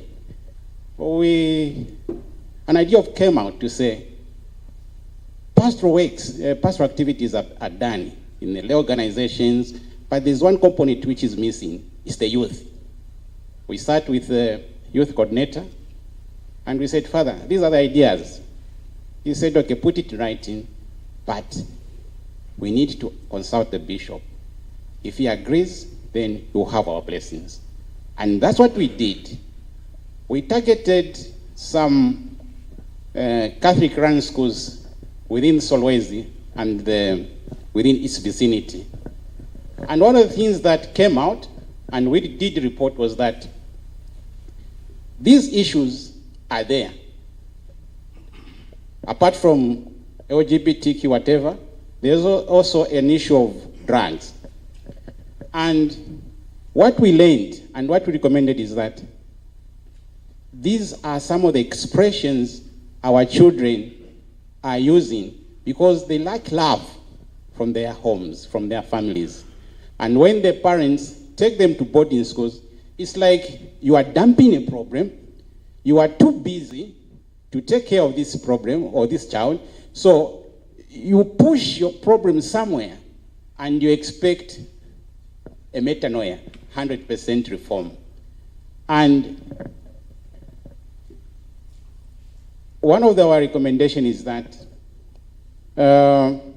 we need to go back to the families. I want to concur with my priest from Malawi.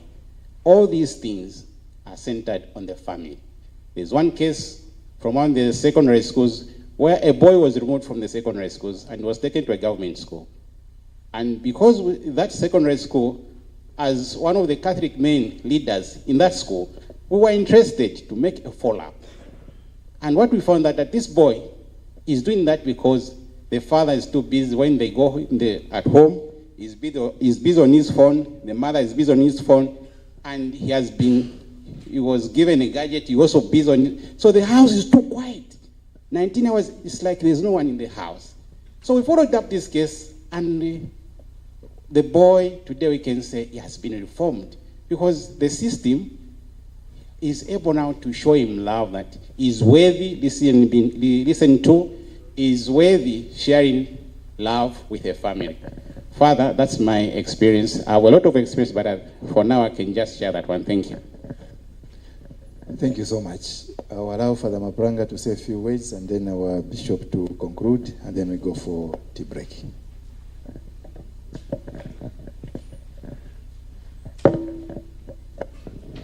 Thank you very much, and thank you for reacting to this topic.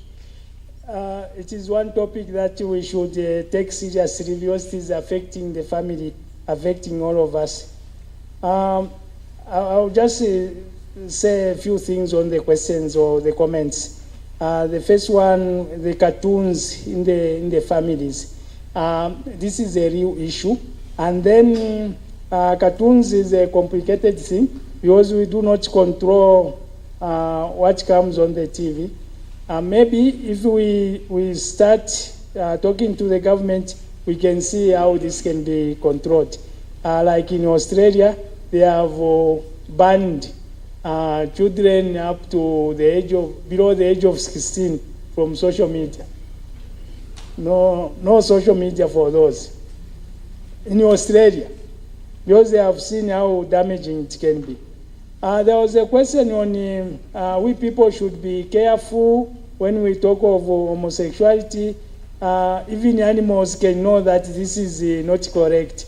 I remember Mr. Mugabe once more said, these people are below animals. Yeah, there were also sentiments like even animals, you can't see them mounting other, but the animals, they do that. that one they do. Visitors from the West, it is true. The one who was questioning was saying that we need to scrutinize some of our friends. It's good they come to help us, but sometimes they can come with these tendencies which can destroy our young ones, for example. Pastoral care for homosexuals, it's a very important point. They are there. They are among us, and the number is actually increasing and all that. We really need people who should be able to understand this and know how to respond to the issue of homosexuality. In a nutshell, let's put it this way, that homosexuality is among us. How do we react to it? This is what the question was trying to say. Difficulties with those who have been to the Western countries, including myself, and I think where I was, if I said anything against homosexuality, I would have been deported. There it is extremely difficult to say anything. But just take the example of the German church. The German church underwent a synod, the synodal way, they called it synodal way, and they took a lot of time to discuss issues, just like we are discussing ourselves. They did something like that, and for them it was more than we are doing, because they identified issues and they voted on those issues. Their synodal was just like this forum. All the bishops, and then the lay persons and the religious, they picked issues. On the issue of blessing homosexuals, the church in Germany voted that this should be blessed, even using the blessing that you can use when you are marrying people. It was put to a vote.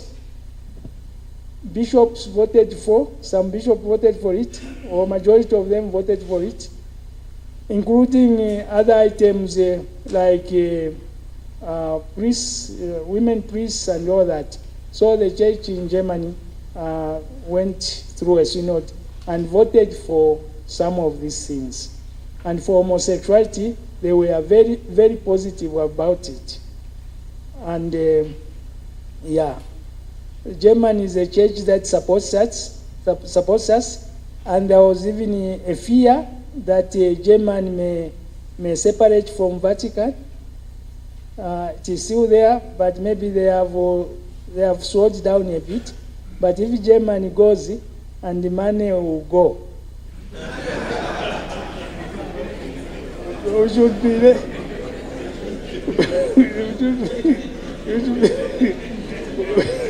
We should be ready for this. It's also true. There was also a comment like, okay, are there really people born with two organs and all that?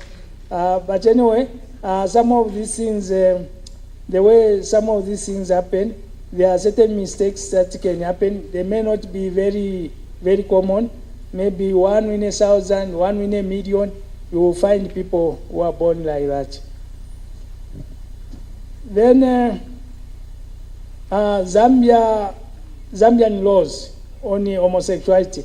The Zambian law on homosexuality is there, and it is a law that the British left, and it's about unnatural ways of practicing sex.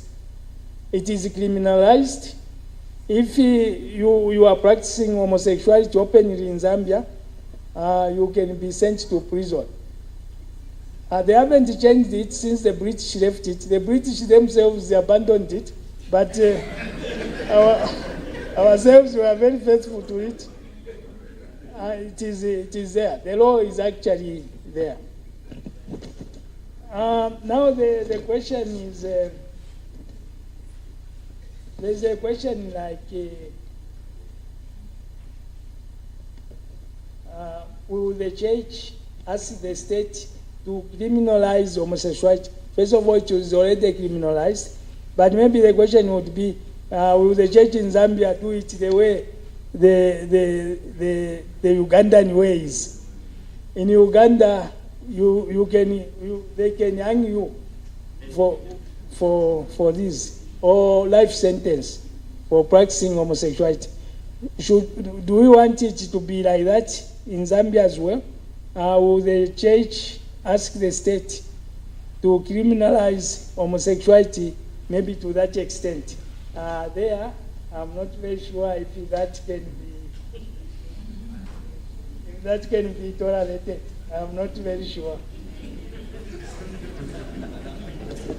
Then of course, the last one, Solwezi Diocese and what he's doing, listening to the youth, going to the youth and ask these issues come up.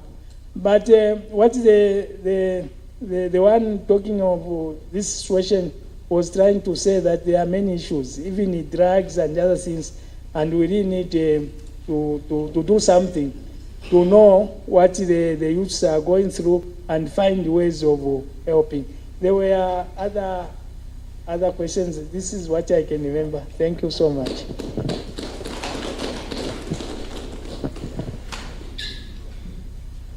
May I ask now the bishop to wrap up, and then we go for break. Okay.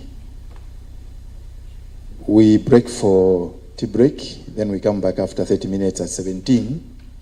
For the bishop and our visitors from Malawi, you will have your tea break in the staff bar down Thomas Aquinas. The rest of us will go to the dining hall. So let's stick to time. We still have one more presentation to end the day. Thank you.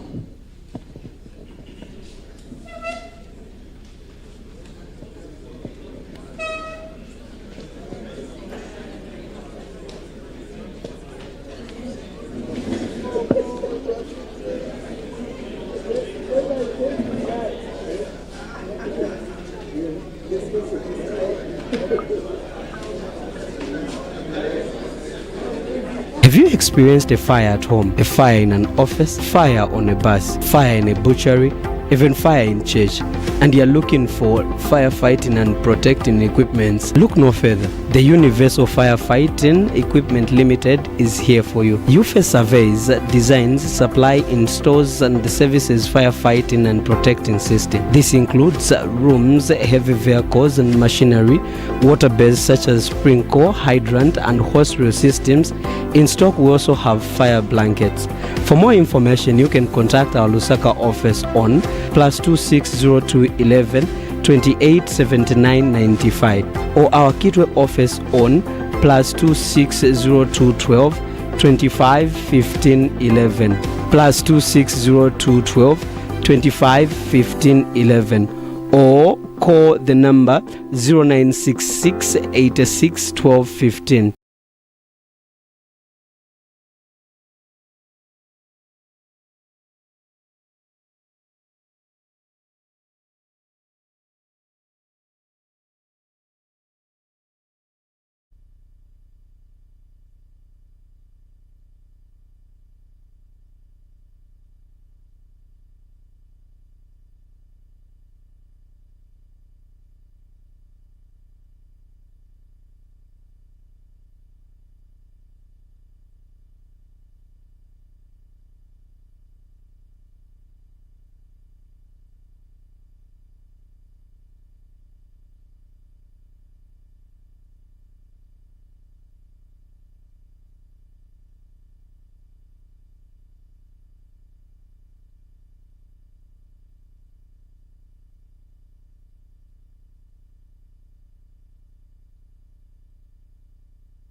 A Family at Crossroads, the second session of the Catholic Forum 2025 continues. And as we break, I have a rare opportunity of being with the Bishop of Mpika right here, and is going to explain to us what does it mean, Family at Crossroads. The Bishop of Mpika, Right Reverend Bishop Mulandu Edwin. What does it mean? Why are you saying the families at Crossroads today? Thank you very much for that question. I think I'll answer your question in this way. When we look at the family, first of all, a family is a very important component in our Christian life, because our Christianity begins from families. You know, for us as Catholics, we have small Christian communities. And these small Christian communities, they begin with families. So when we have good families, we have a good church. We have good parishioners. Now, at the moment, there are a number of challenges that the families are facing. And in this theme, we would like to speak to those challenges that the families are facing in our life today. And when we talk about the family, we are talking about everyone who is involved in the family. And if you recall what I said in the welcoming remarks, I talked about the family, those who comprise of the family, the mother, the father, the children, the grandchildren, and the issues that we are discussing. They are issues to do with these members of the families, and we are focusing so much on the challenges, and then out of those challenges we come out with solutions and recommendations. Thank you so much, my Lord Bishop. That was interesting. Thank you. Thank you. So now we have known what it means, the family at Crossroads. And we shall shortly get into an interview with other people around here, the delegates that we have around here. And we want to hear from them. What do they think of this theme? And how are they interpreting it?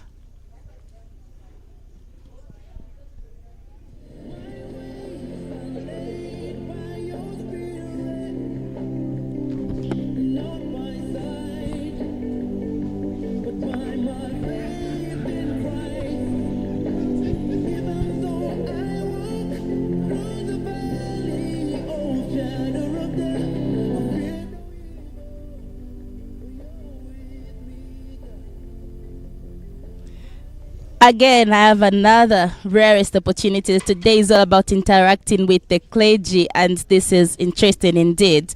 Another opportunity to speak to the father here. Is going to introduce himself and where he's coming from. He's one of the delegates that we have here. And so I have a question for you. Just before I get into the question, maybe you would want to introduce yourself. I am Father Oswald Mlenga. I belong to the Salesians of Don Bosco. I am the youth coordinator for Kabwe Diocese and also the judicial vicar for Kabwe Diocese. Thank you. Father, those are a lot of jackets that you are wearing.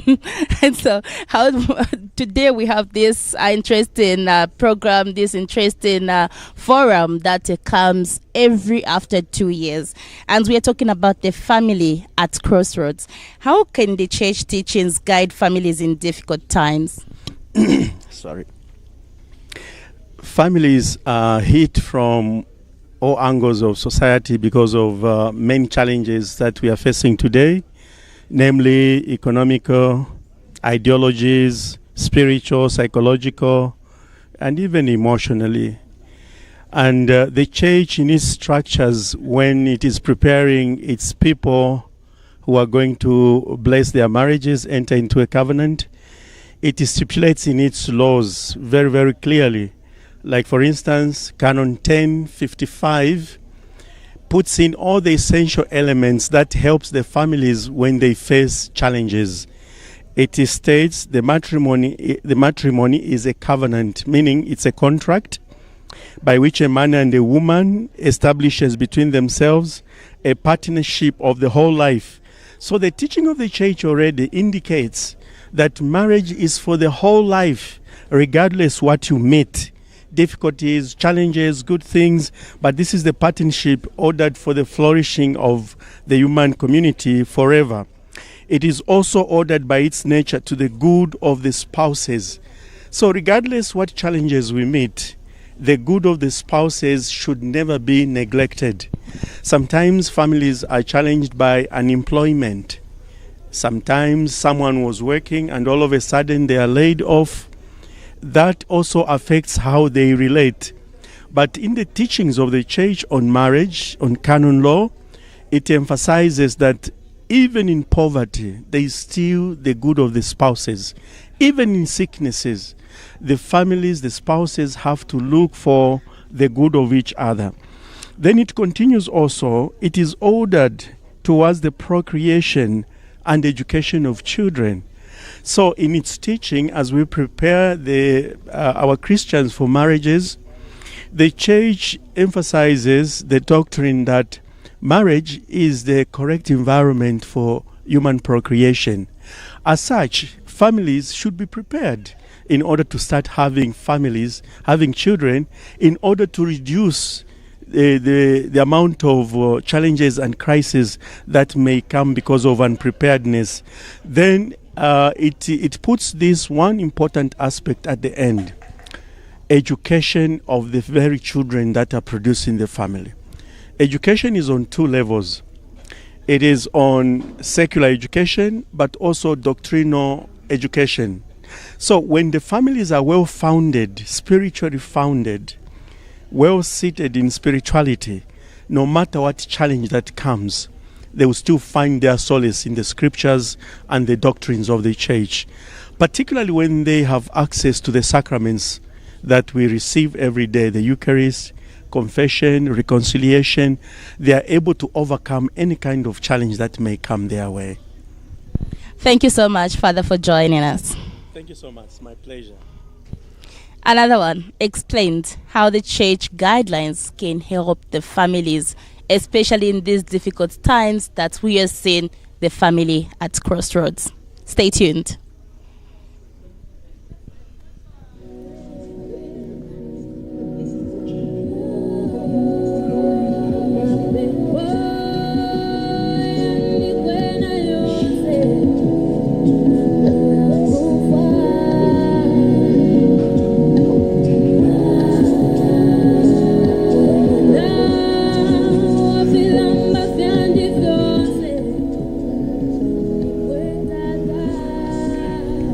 Yes, right about now we've just been joined by Mr. Lawrence Banda, who is going to help us talk about, since the theme is crossroads, family at crossroads.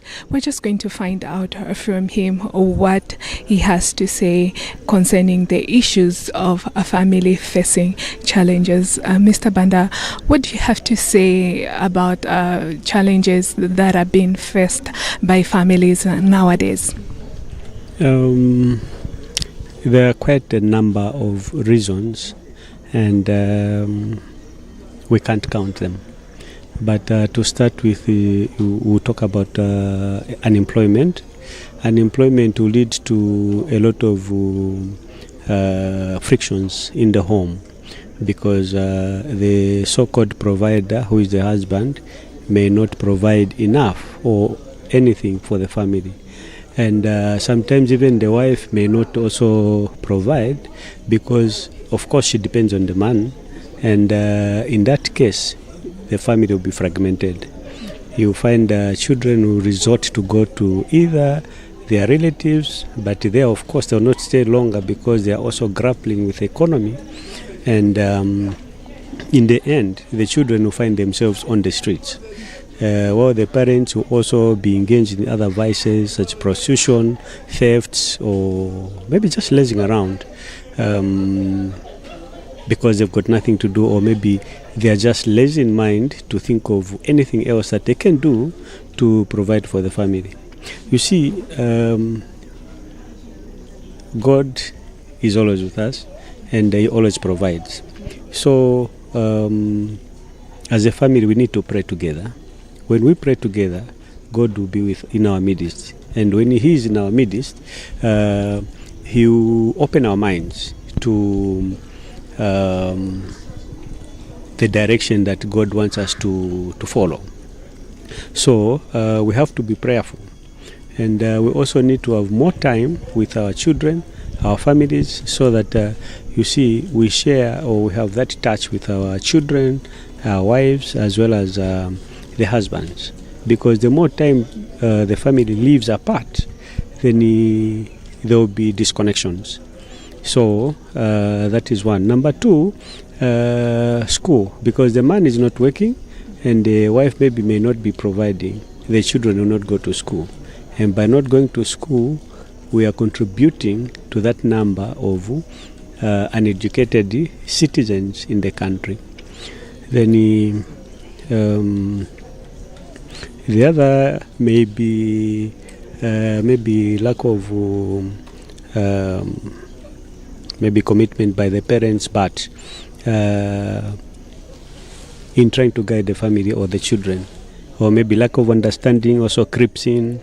Anger creeps in by either the wife or husband because something is not happening, and also families may not also be in good books, say the husband's family as well as that of the wife, because the family of the wife will see that man to be a luggage or baggage, and also the man will view the family of the wife to be demanding, when in actual fact is something that is supposed to be provided.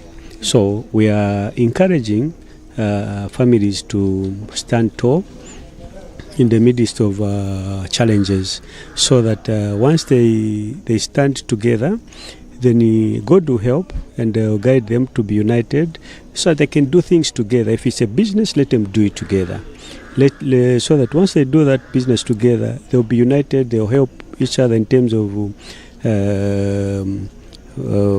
suggestions on how to run that business, or how they can prosper for them to live a better life as a family. Mr. Banda, the National Catholic Forum will end on Thursday. Among all the sessions that we've started learning today, what are you expecting at the end of the day when the sessions end? Well, this being the first day, even though we arrived yesterday, but it seems so productive. There's so much so far that we have learned that we need to share with our families first, then our small Christian communities, our groups where we belong, so that they also learn what we have learned. Because if we share what we have learned, then they will be also enlightened in the evils of what we have so far learned, and they will be able to avoid such. Yeah. Thank you so much. That was Mr. Lawrence Banda, who gave us his own insight about today's session. I encourage you to stay glued to Lumen TV and continue watching.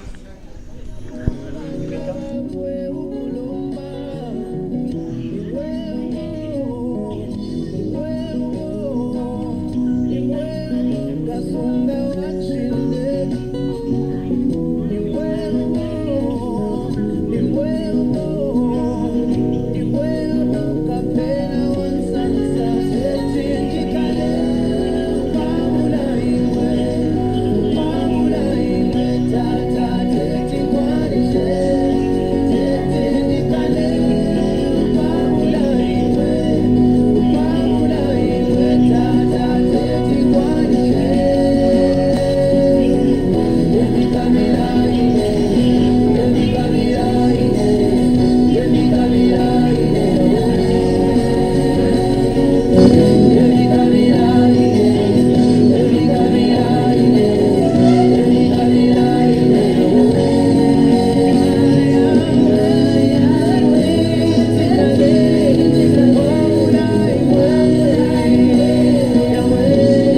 about now, we've just been joined by Mrs. Annie Njovo. Mrs. Njovo, the Catholic National Forum's theme this year is the family at Crossroads. Talking about a family, what are some of the challenges that families are facing?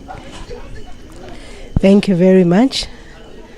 I'm so privileged to attend this forum, and I'm also privileged to talk about family because I've been a family person. I've been a wife for 23 years now, and a family person. I've been a mother for 23 years. So indeed, there are a lot of challenges, and these are challenges that I've faced in real life in my own life, not only something I've heard about, but in my own, it's very, very practical. So some of the challenges are mainly on keeping the children faithful to God. Number one, allowing the children to know God, because for me that is the foundation.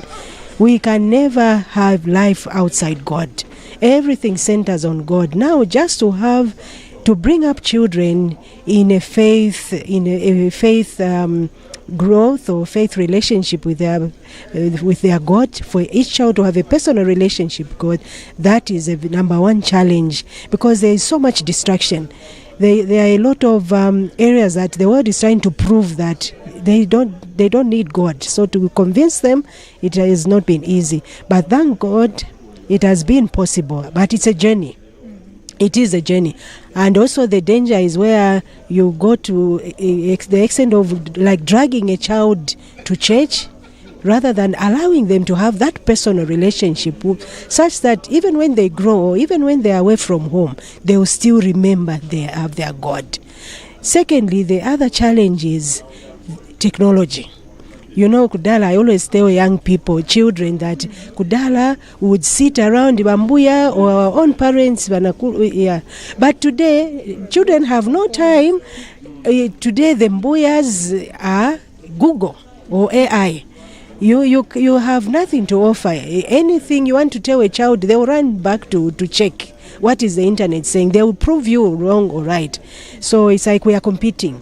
If anything, they would rather believe what Google or AI says rather than, for us it's secondary. We are actually the knowledge or the wisdom we give them is old-fashioned. So that's a very, very big challenge, because this is what they do day in, day out. And the third one is, of course, what they hear from friends or on the streets, influence from their friends who seem to be, knowing it all. So a child doesn't want to remain behind. So they want to prove that they are also following the trends.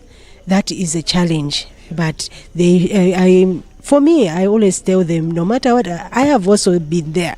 I've been a youth before, I've been a young person before, but you should always remember that what I've been through, I am able to help you not to repeat the same mistakes. But also, it's also a challenge for us parents nowadays, because time, there's so much pressure. Every parent is running up and down looking for money, looking for finances, and that takes away our time to sit down to share, to have time with quality time with our children, because we are so busy. If I spend a lot of time home, then what do they eat? That is the notion we have. But of course, indirectly, this is killing our family bond, because no matter what, yes, money can be there, but the children need us. Yes, we have the responsibility, but the children still need me to be home, whether mother or father. I need to spare time, not giving my helper the responsibility to bring up my children. I have the responsibility as a mother to instill values in my child. Values are not learned in school. They have to begin. The foundation is from home. So those are some of the challenges. Yes, parents are in their own pressure, having their own pressure of chasing after the requirements of basics, life basics. For me to take my children to a good school, or to be able to save money for in case of medical needs, I need to look for money. But this is without me realizing this is dragging me, this is draining me, taking away my time. And so this is something we should consciously look at as parents. Thank you. Thank you so much. That was Mrs. Annie Njovo. Continue watching Lumen TV as we'll continue to bring you live sessions right here at St. Dominic's.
Welcome back.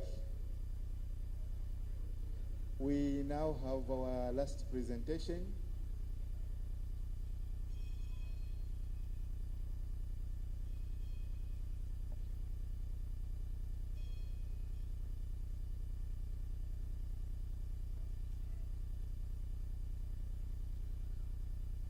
So our theme for this National Catholic Forum,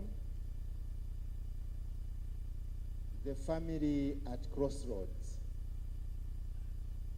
From the presentations that we had in the morning up to now, and even from your questions and your concerns, there is something that keeps coming up. It is about the family. And most of the issues that were highlighted, which affect us,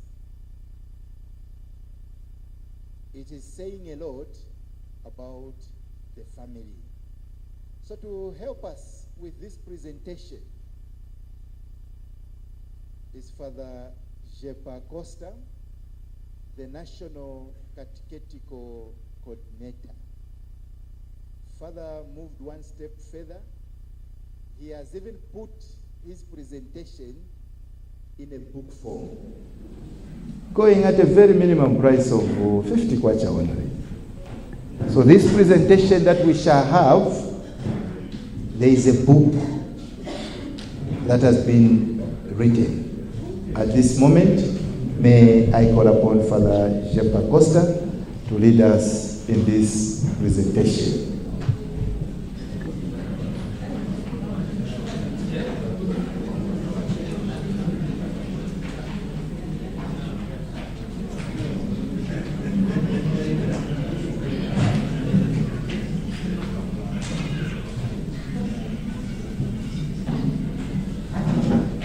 So, Your Excellencies, Bishops, Archbishops, Bishops, Reverend Fathers, Reverend Sisters, and all of you distinguished guests, I will greet you. Good afternoon. The previous discussion was very hot. I will earnestly ask you now to pause and introspect. We have been discussing something outside ourselves. I think my presentation will be targeted at each one of you. So if there's a solution to be found, it is in you, it is in all of us. So it is with great honor that I now present to you a very important topic, family as a school of faith, the first school of faith, a credo of morality. The family is the cornerstone of society, the first school of faith, the credo of morality. In the sacred space of the family, children take their first steps. They learn their first words, and they receive their earliest lessons in love, values, and faith. It is here that the seeds of morality are sown and foundations of a lifelong journey of spiritual growth and development are laid. So this presentation explores the vital role of the family in shaping the faith and moral character of its members, particularly children. Drawing on Catholic teachings and traditions, it highlights the importance of family as domestic church, where parents are the primary educators of their children in faith and morals. Through reflections and insights and practical guidance, the presentation aims to support and empower families in their noble vocation as the first school of faith and credo of morality.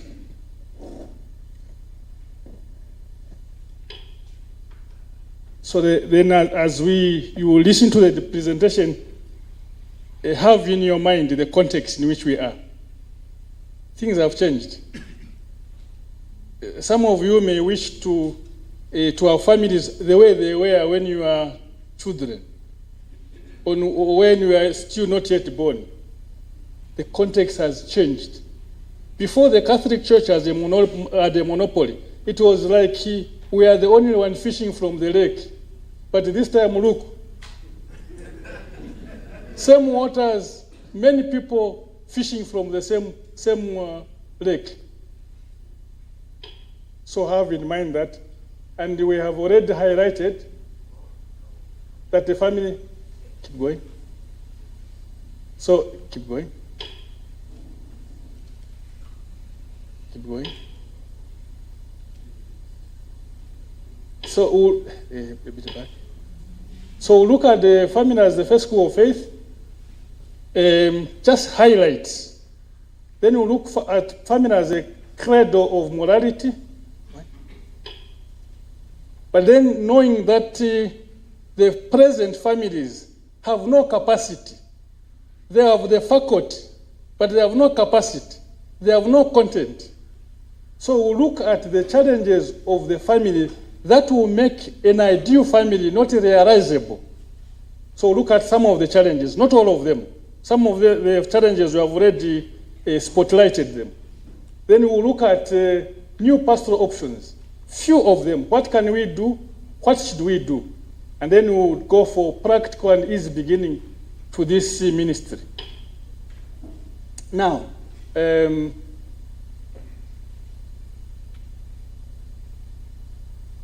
family as the first school of faith.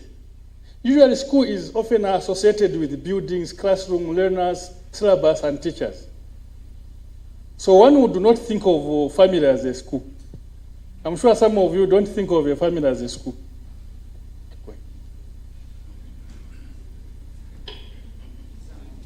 So school is often associated with the formal and institutionalized learning systems with defined curricula. However, formal education is not the only system of learning where you go in a classroom. There are many others. So there are other forms of learning that are not associated with the traditional classroom system, with the learners and teachers in a classroom setting. One of such kind of informal and structured school is a family. So family is a school. For some of you who have not taken this, get it from me. And you hear what many church fathers' documents have said on this issue. So family is a basic school. I see it as a university that prepares the child for all future learning. It's therefore important to pay particular attention to children's human development in the family. Very important. And then the years 0 to 10, I've put a plus there, because proponents of cognitive theories, they go up to 10. But as a church, we say 0 to 10 usually is very important for the development of character. A person's character is built between 0 and 11, not more than that. So we have a chance to develop the character there. If you miss that point, no matter how you try, no matter how you fast, no matter how many meetings we do, we won't manage. So that is the time when we can try to plant something. Here are the reasons why. According to cognitive theorists, infancy is 0 to 7 years, 0 to 3 years. At this time, children learn through sensory experiences and they begin to develop trust and attachment. So this is when they start feeling the love. They will experience the love. If you don't show that love, they won't feel loved. And this is they won't feel the love. They grow without being loved. Then we have the second part. I'll put 7 there, because for the church, infants, for infant baptism, we say one ceases to be an infant when? According to the canon law, when they are 7 years. Yeah, because, and it's correct, because I think we have coped, we have understood the theories of cognitive theorists. We are following them. Because at that stage, the child cannot conceptualize, has no concepts. I know some dioceses, you force children to start learning catechism at 7 years. No matter how clever they are. They have very little concepts. They cannot assimilate. So even in the Eucharist, they may see it as a symbol, not as actual receiving Jesus Christ. So there's secondly, we have early childhood, 4 to 6. Children at this stage start to develop symbolic thinking, using objects and images to represent ideas. Then middle childhood, 7 to 10, children begin to develop now logical thinking, understanding cause and effect relationship. Then there's late childhood. Children at this stage refine their critical thinking skills, understanding abstract concepts and nuances. So this is when we can say a child now can learn on their own. But before that, it is a task of the parents or elderly members of the family to help children know what is needed to be known at that stage. So the family as a school of faith means that a family is the primary environment for a child to learn about and practice their faith, with parents serving as the first and important educators. Parents are a child's first teacher, introducing him or her to the world and shaping their early understanding of things. So family members have a profound impact on children's values, beliefs, and behaviors. Families continue to influence children's education and development throughout their life.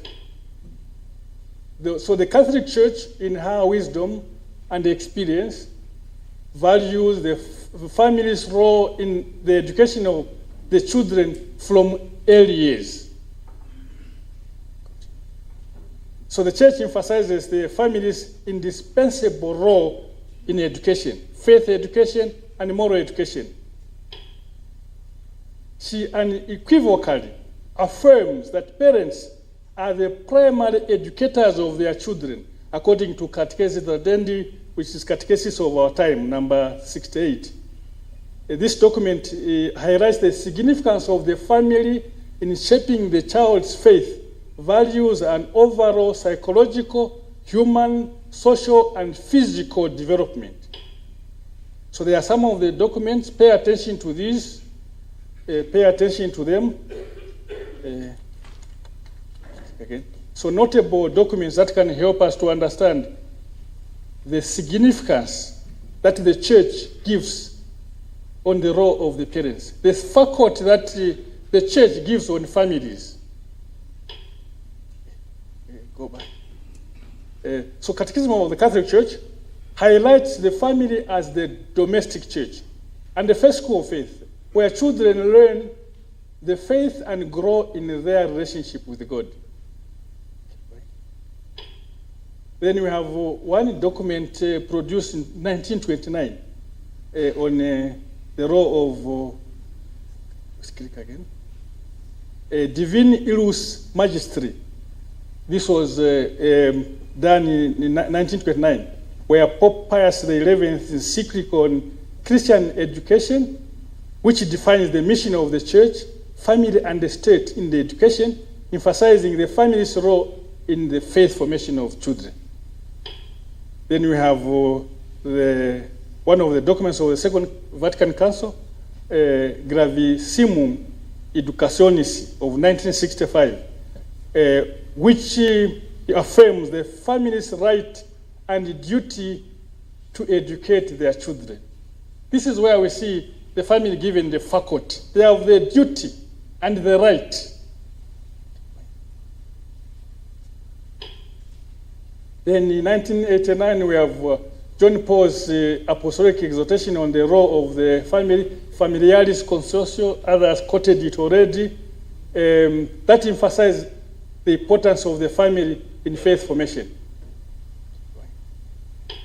Then you have one the mission of the late Christi Fidelis Laici of 1988, where John Paul II highlights the family's role in faith formation and evangelization.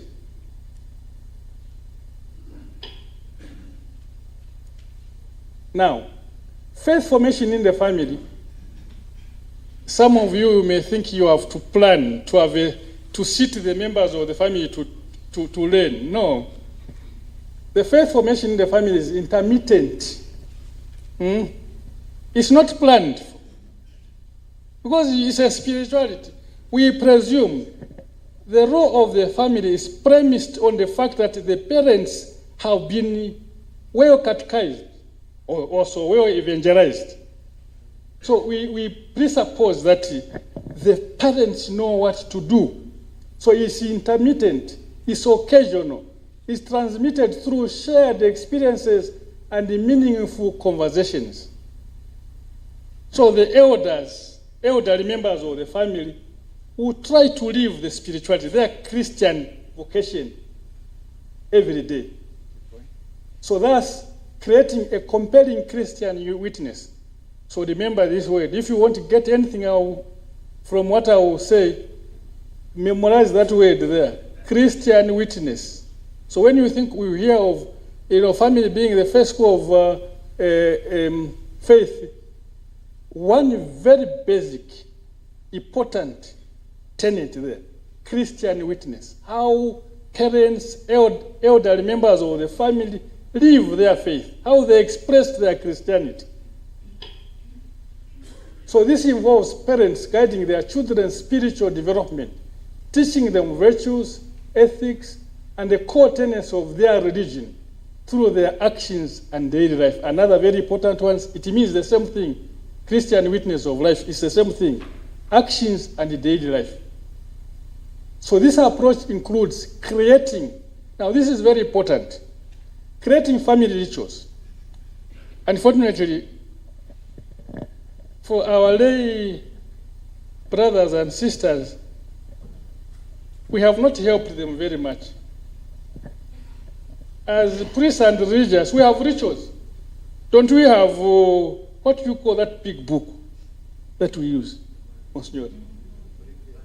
Breviary. We have breviary, eh?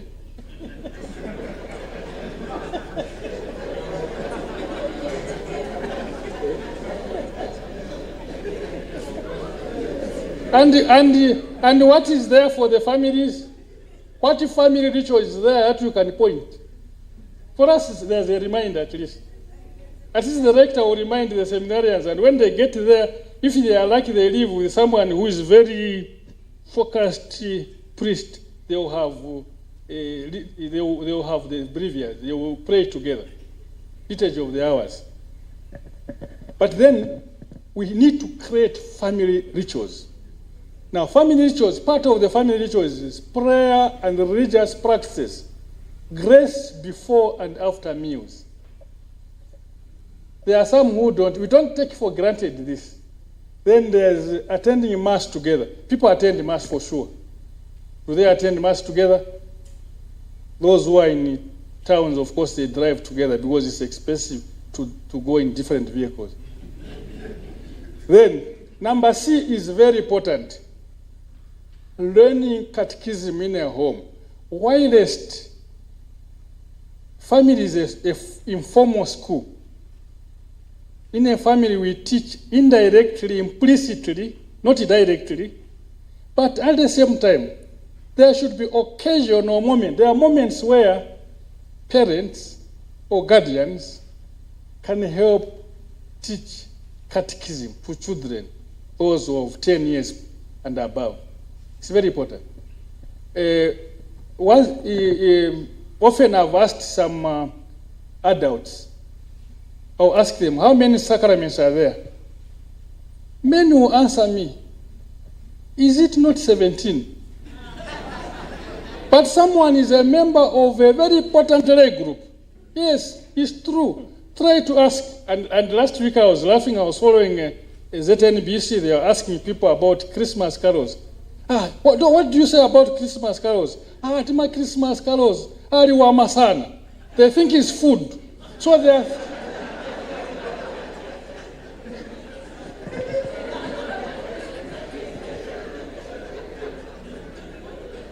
So there are things we take for granted. Don't take for granted that people know. So it's important for the family members to help also teach catechism at home. Very important. Those of Mwanza, I think you see baptism book. It is in one book, book 1 and 2. After every lesson, there's homework for the parents. Because you see, there are parents who are very smart, who put on these nice jackets and nice ties and bow ties.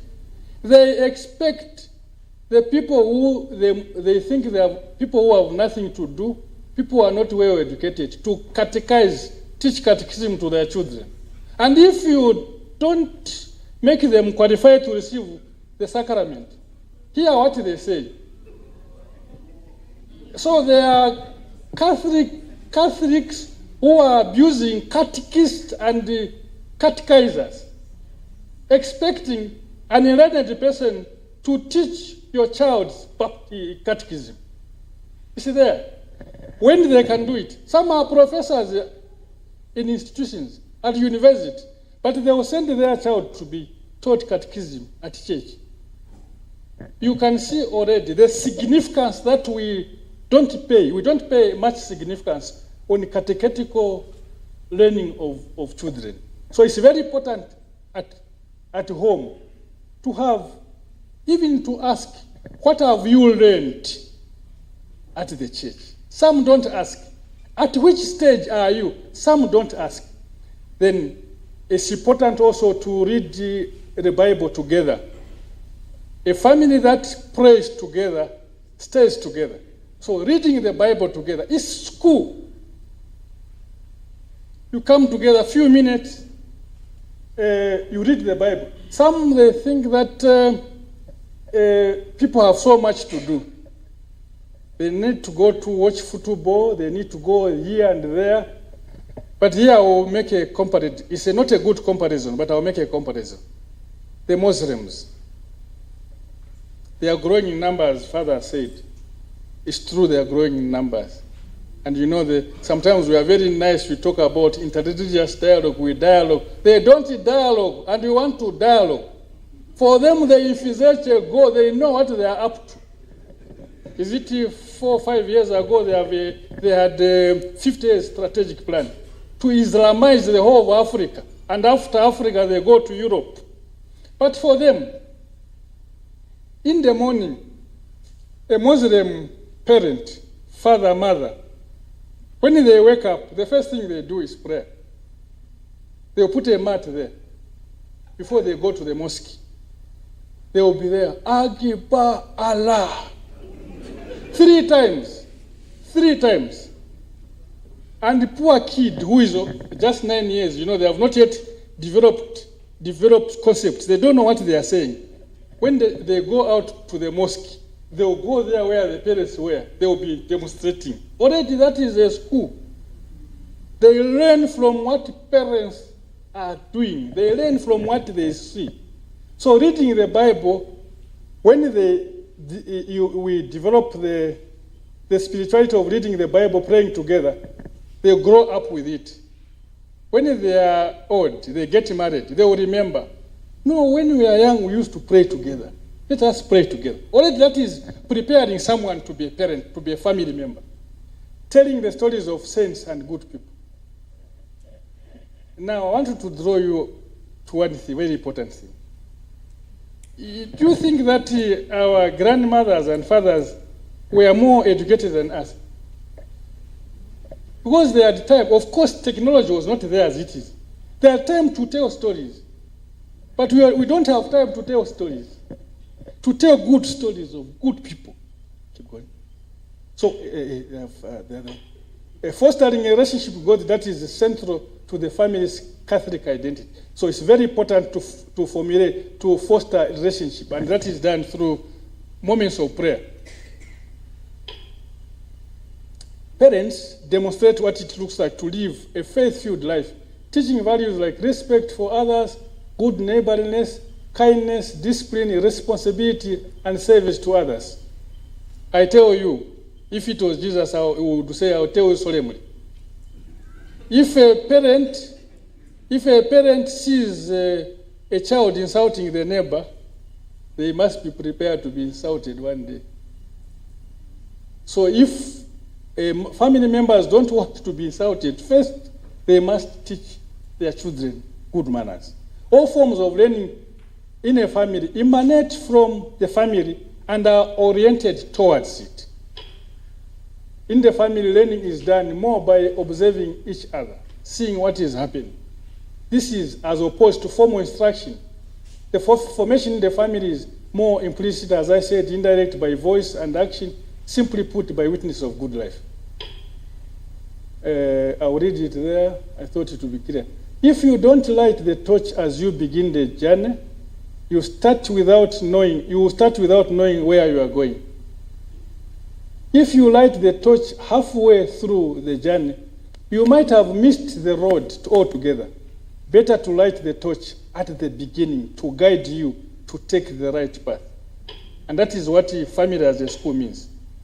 Family should put children in the right path from the beginning. Then there's a very beautiful saying there. Faith is like lighting the torch that passes from one person to the next. You can't light the torch of another if yours is not burning. So this becomes also a challenge. If your torch is not burning, you want to light another person's torch, it doesn't work. So unfortunately, many families have not the capacity to carry out their catechetical role. While we acknowledge their importance, which is an unsubstitutable role, there are challenges that we will later on see. I will highlight some of the challenges that families are facing. That doesn't make the ideal family be concretized. So the second one is a family as a cradle of morality. The term cradle means basically a tiny bed with rockers that the infant sleeps in. Keep going, I think there's a picture there. It also refers to a place of origin or a starting point. It can mean a secure or nurturing environment where you are starting. So, keep going. So, credo means there at the beginning, at the base there, a place that is secure. And there is no place that is more secure than the family, under ordinary sense. So the phrase family as a cradle of morality means that the family unit is the starting point, the primary and most fundamental institution for instilling moral and ethical principles in individual members of the family. The family is a child's first social environment, the first of its kind. Through interaction with parents and other family members, children absorb the foundational beliefs and judgments that will guide their behavior throughout their lives.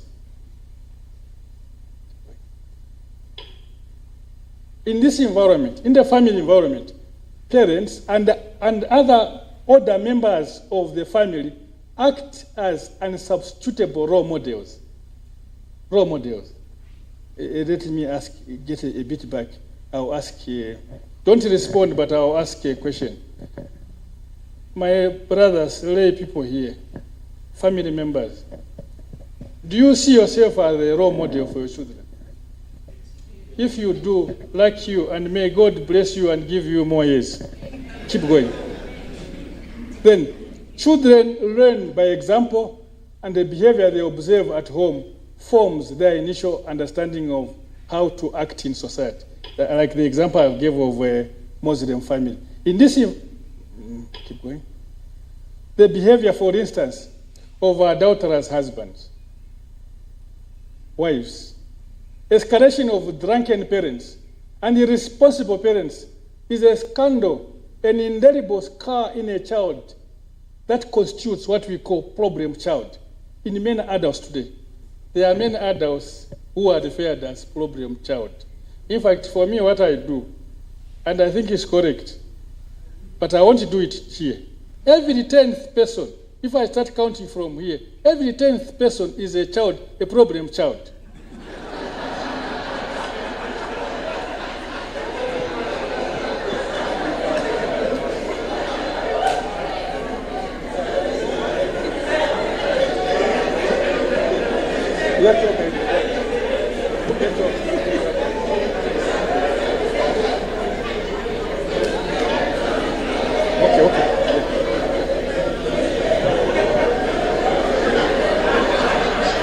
Okay.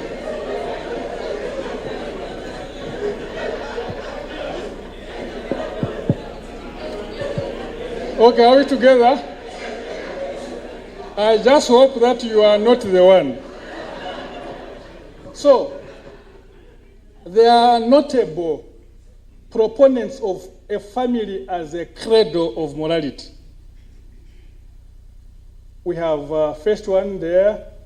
These experts agree that early childhood is a foundation, it's foundational for moral development, and that families play an indispensable role in shaping children's values and character. As I said, 0 to 10 there, very, very important.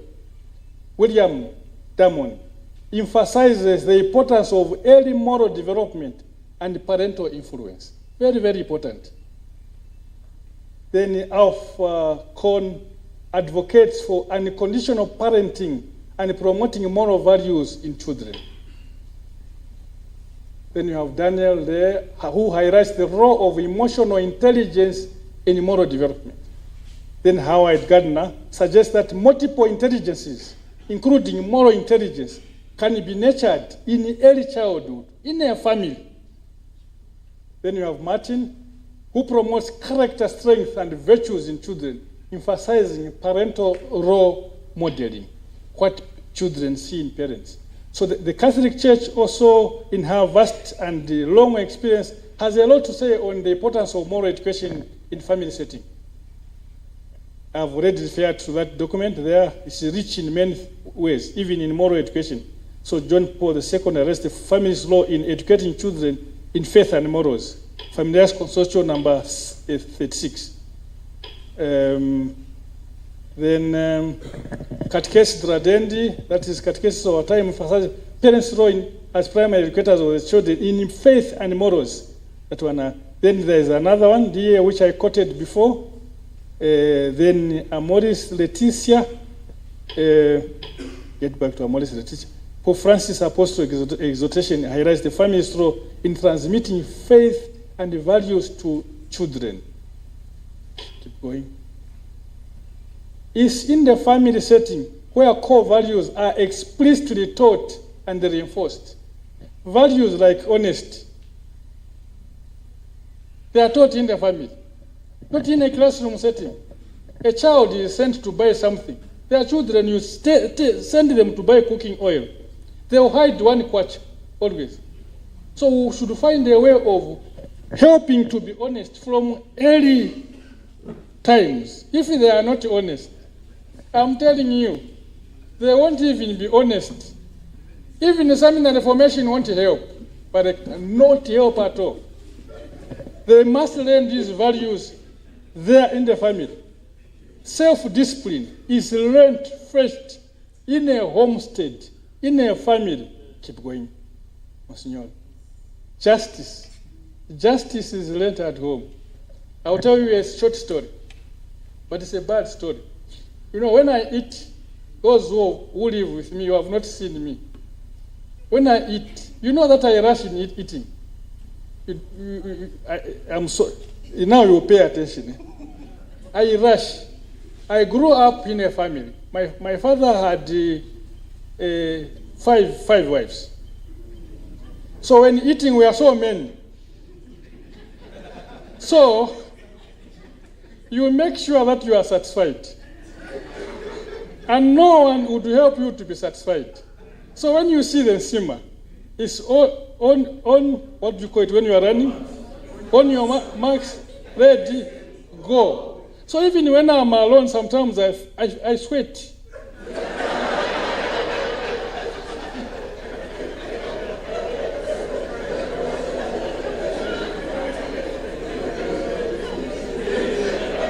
Are we together? Yes. So it's carried over from there. Yeah, because I felt justice ought to be played. No one would going to be a referee, but I had to be my own referee. Yeah. So then, in order for one to, even as they grow up, to live a serene, peaceful life, eating sima peacefully, parents must help children to be just to their siblings. Share the sima. You have already taken your meat. Let your brother take meat. Small things like this, they are very important tenets for growing up. Respect. Keep going, Monsignore. Responsibility. Even at that level. Empathy. Even at that level. Someone is injured, children should be known. Don't laugh. Don't laugh, because they will laugh. You help them. And then at the stage I spoke about 0 to 11 there, the basic approach of a parent is, if something has gone wrong, is no. Just no. No. You don't accompany the no with a stick. No or yes. No or yes. You explain later when a child develops a concept that will help the child to assimilate and understand what you are trying to teach. Keep going. So to avoid the problem child, institutions, governments, including families, have to find ways of mitigating it. The person who was talking about, what was it, Moshe? Children who are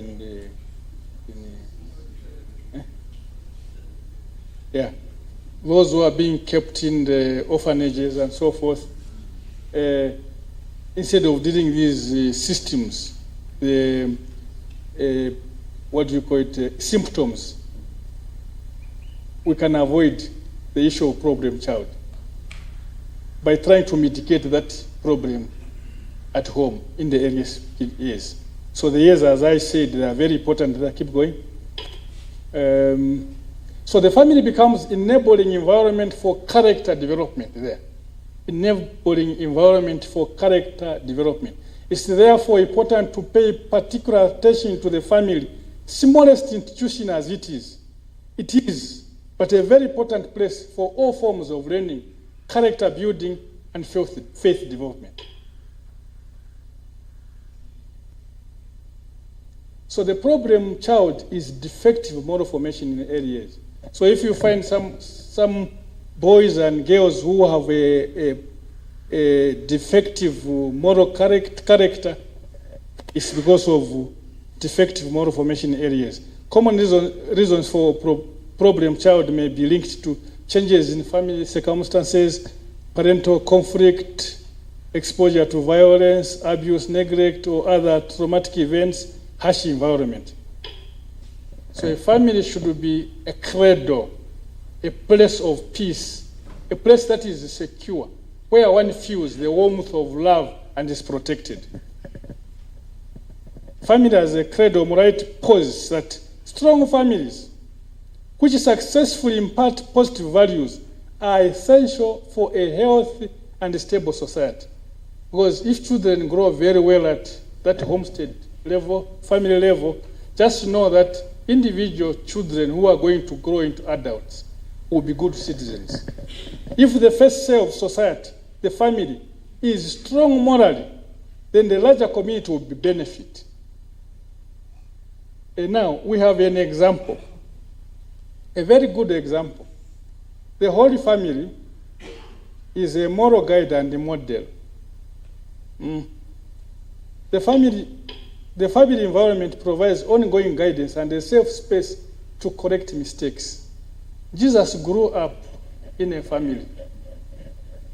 And though he was a son of God, you know, the parental family care for him helped him to be what he became. Keep going. This process helps children internalize the self-imposed law of a good conscience rather than merely following rules out of fear of external punishment. Keep going. Keep going. In essence, the family is seen as the nurturing environment. That's what a credo is, nurturing environment, where an individual's moral compass is formed and developed from birth, that is from cradle to death. Origin is future. Where we have come from, that's where we are going. Keep going. Now there you see the Holy Family. The Holy Family is an example of a family that lived what I call the 3 M's. So those of you who forget, my friends who forget, I know there are 2 friends who forget everything I tell them. The 3 M's of the Holy Family. The family of Mary, Joseph, and Jesus. They are both members of the family.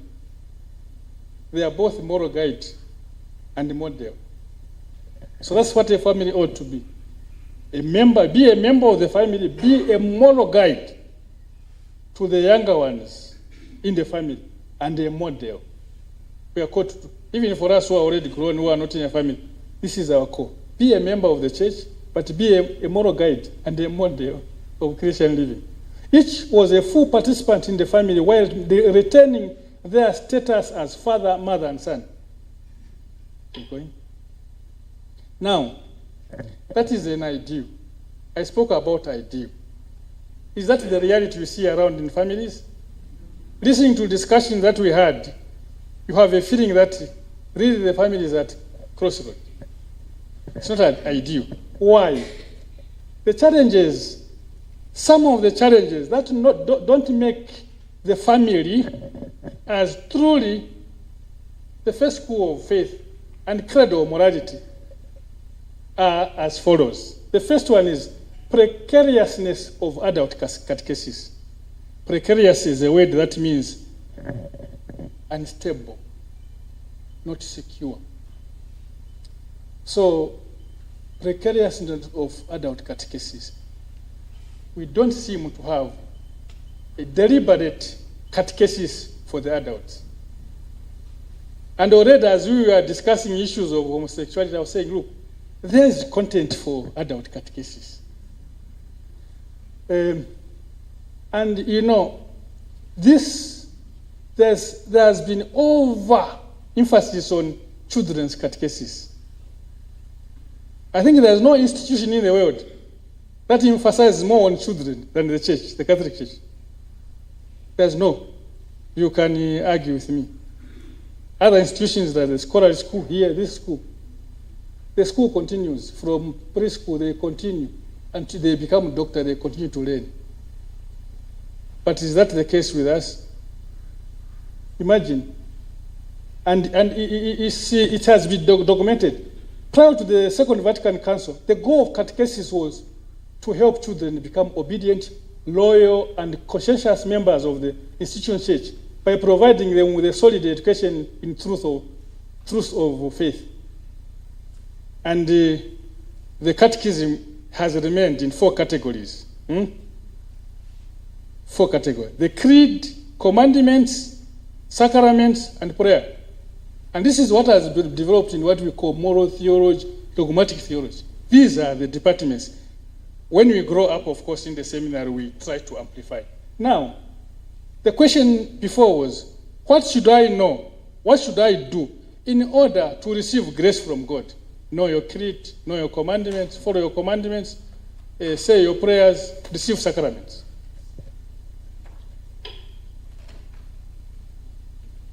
The recipients of most of the catechetical activity was largely children. Children do not have demanding responsibilities, do they? We put much emphasis on children's catechesis on a group of people who have very little demands, yet we neglect the adults. Keep going. I will amplify it. No, get back to it. So we will spend a lot of energy on children's catechesis. Yet we have seen in our discussion from morning that many issues that come, issues of homosexuality, where should they be discussed? There's a forum there.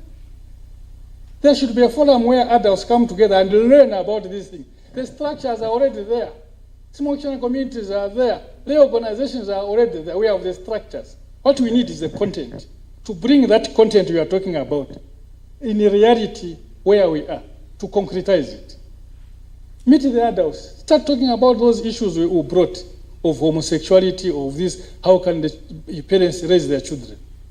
So we don't do it because our catechesis has remained children-centered. Keep going. Then there's possible role of parents passing on faith and values. Men, especially in the family, are very good. They are good breadwinners. They provide all that is needed for the family. They carry out this task very well in most cases. But when it comes to passing on of values and faith, they take a very passive role. Very passive role. Take a percentage from where you are, from the parish you are coming from. The role of men who pass on the faith. Keep going.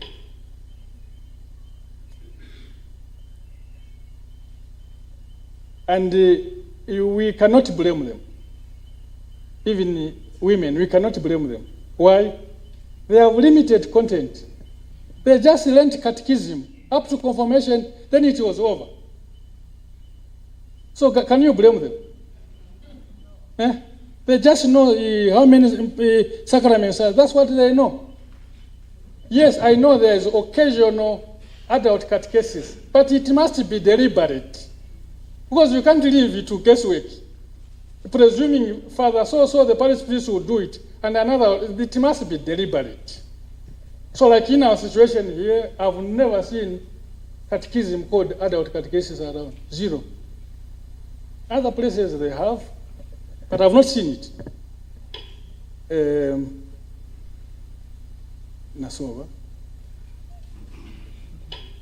Okay. So they have limited content. How do they pass on what they don't have, possess? When they are called for formation programs, unfortunately, parish priests work very hard. They call for formation program.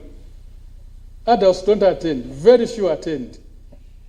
So it's very good, our excellencies, you are here to make it a deliberate program that people should attend when they are called for ongoing formation. I struggled as a parish priest. You call people, only 6 will come. Only 6 will come. Others won't come. And then they will complain. And we will complain that they don't know. Because they don't want to learn. Because the tradition has been that only children learn. If you have a Bible quiz, in a small Christian community, the adults would depend on the Holy Childhood for answers.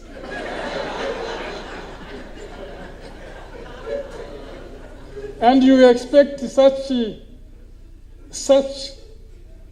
to pass on faith to their children who seem to perform much better than them. Keep going.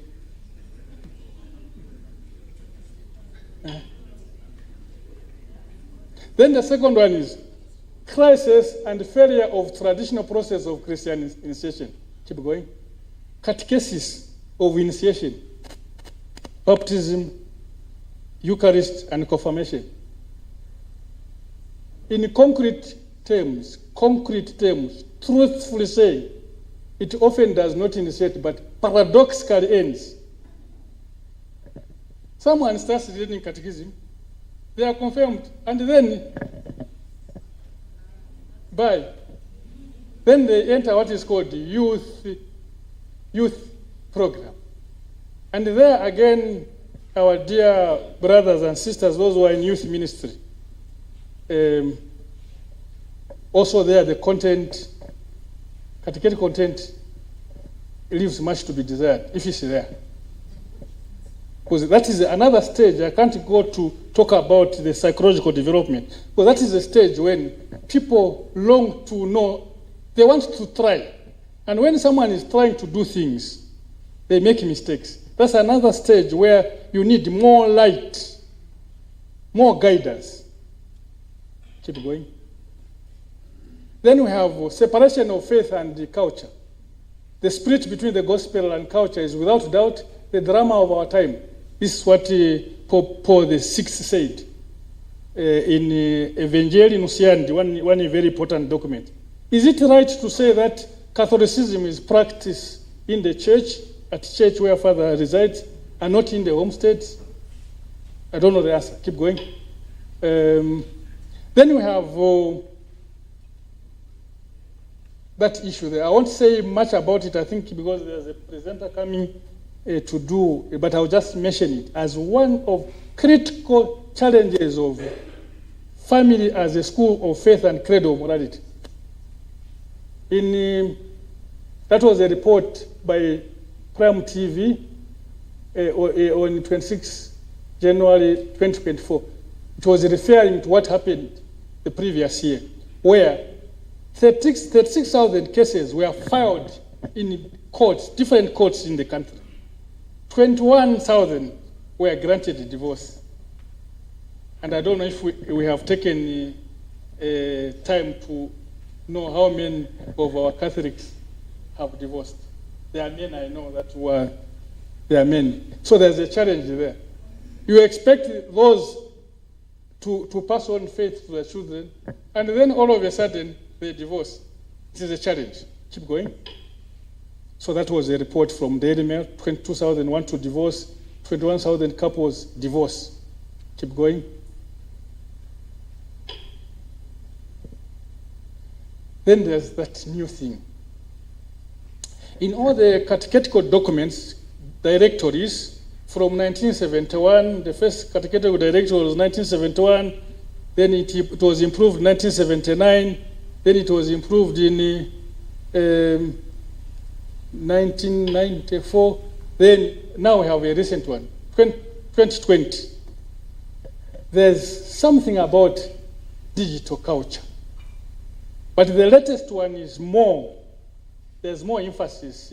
I think there was more emphasis on the need to pay attention to this mediatic and digital culture. The mediatic and digital culture is characteristic of the following: globalization, exposure to diverse influences can impact family values. I think you already brought out some of the things. Then you have changing family dynamics, shifts in family structures, roles can affect moral education in the families. So that we have to be aware that there are challenges. Technology, increased screen time and online influences can shape children's values. I was hearing someone who is teaching in the school how this boy was looking phone and the mother is on the phone. It's a reality. So as we try to find ways, let us be conscious of these realities today. Keep going. New options. What can we do? What should we do? Since we know that a family is given the faculty to be the first teacher of faith and credo of morality, we need to empower the family. We cannot say, no, there are challenges. We have to find the ways of making the ideal a reality. So the response has to be broad, comprehensive, and well thought out. This calls for a total, complete paradigm shift, especially from, I will say this slowly, from a traditionally overly child-centered, cognitive, sacramental catechesis to a much broader, lifelong, fully human, integrated, remote and perfective relational catechesis. I was thinking of their infant baptism. Infant baptism, your graces and lordships, checking around, I've discovered that infant baptism catechesis, those who come for infant baptism, the guardian or parents, they go through catechesis to prepare for infant baptism. And what do? 4 sessions from Rumuk. Can you imagine? we have been very, very faithful to Rumuko methods. 4 sessions. And you know what 4 sessions is? It is 4 hours. Someone has a task of taking care of a child who is to be born, and they do 4 sessions. And we have to check what content is there. So I think we have to broaden our perspective. So family at crossroads demands new roadmaps, new teachers who are holistic, who have a panoramic view of the world, who can respond to the exigencies of today, and pastorally, passionately zealous, and all-seasoned ministers and shepherds.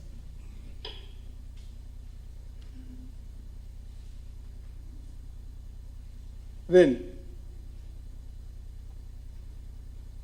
option 1 there, prioritizing adult catechesis. Adult catechesis is considered the chief form of catechesis because it's addressed to individuals with the greatest responsibility and the capacity to live the Christian message in its fully developed form. Catechesis for adults, since it deals with persons who are capable of an adherence that is fully responsible, must be considered chief form of all catechesis. Because if you have this, if we help adults with good catechesis, we are sure, it is guaranteed that they will pass on the faith. All other forms of catechesis are indeed always necessary, somewhere oriented to it. Then 2, very important, that one, promoting family catechesis. Now, what is family catechesis? Family catechesis refers to a model of faith formation that centers on parents and children learning and practicing their faith together as a family unit, rather than solely in a traditional religious classroom setting. It's more than a program. It is learning religion at your mother's knee. As parents are the first teachers. Then that one is very important. Having seen some of the challenges of marriage, and then the parents, families who have the faculty but no capacity to pass on the faith, probably marriage instruction can help. So a call for revision of marriage instruction, content and formative period. Marriage instruction at the moment is 1 month to 3 months. Can you imagine? I was here learning, 4 years. I was in Pima, I don't know how many years. I was in a mouse, I think 8 years altogether. I'm here learning, being formed, trained. But in the end, I find myself living alone. But someone is going to live with the person they don't know, they met on the train, to live forever, and they are formed, they are instructed 1 month, 3 months. Is that fair? Is that fair, really? So, you, my dear brothers, the late, I'll use a term we use in the compound. Mumazi fienga. For us, we are okay. 8 years. If challenges come my way, I know how to navigate. I know. They trained me here. But you want your daughter to learn 1 month, 2 months, to live with a man they have not known. They have not known. They met at work. Maybe first 2 months. So you see that we are strong. Ourselves we are able. It is difficult to live alone, to be a priest, but we struggle because we have been given survival skills. But then, so now, marriage as a lifelong union, indissoluble in character, except in cases of death. Marriage is one man, one woman, but usually you have one man not mature, one woman not mature getting married. How will that family be? Keep going. Keep going. I've already put it. There's need for a reasonable marriage instruction itinerary. Keep going. So, back. So, for me, I would be very happy if you have 6 months to 1 year. As Father Chibamba, the pastoral coordinator, was saying, some will come to your office already with a date set. I once did it. There's a family I did. I'm very guilty. I'm very guilty. I'm telling you so that you don't do the same. They came. The man is a driver. Said, we have no time. I'm always on the road. So I said, you have to learn. I'll give you books to read. But that man was very clever. I didn't realize that when he left an envelope with a guard. So I saw the envelope. The contents were just the content of the envelope. So I said, these guys, if they come one weekend, I'll do the one weekend, the whole day, I'll do.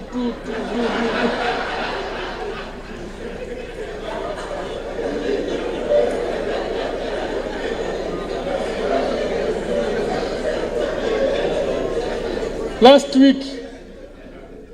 week I met the woman, his wife, somewhere in Sri Lanka.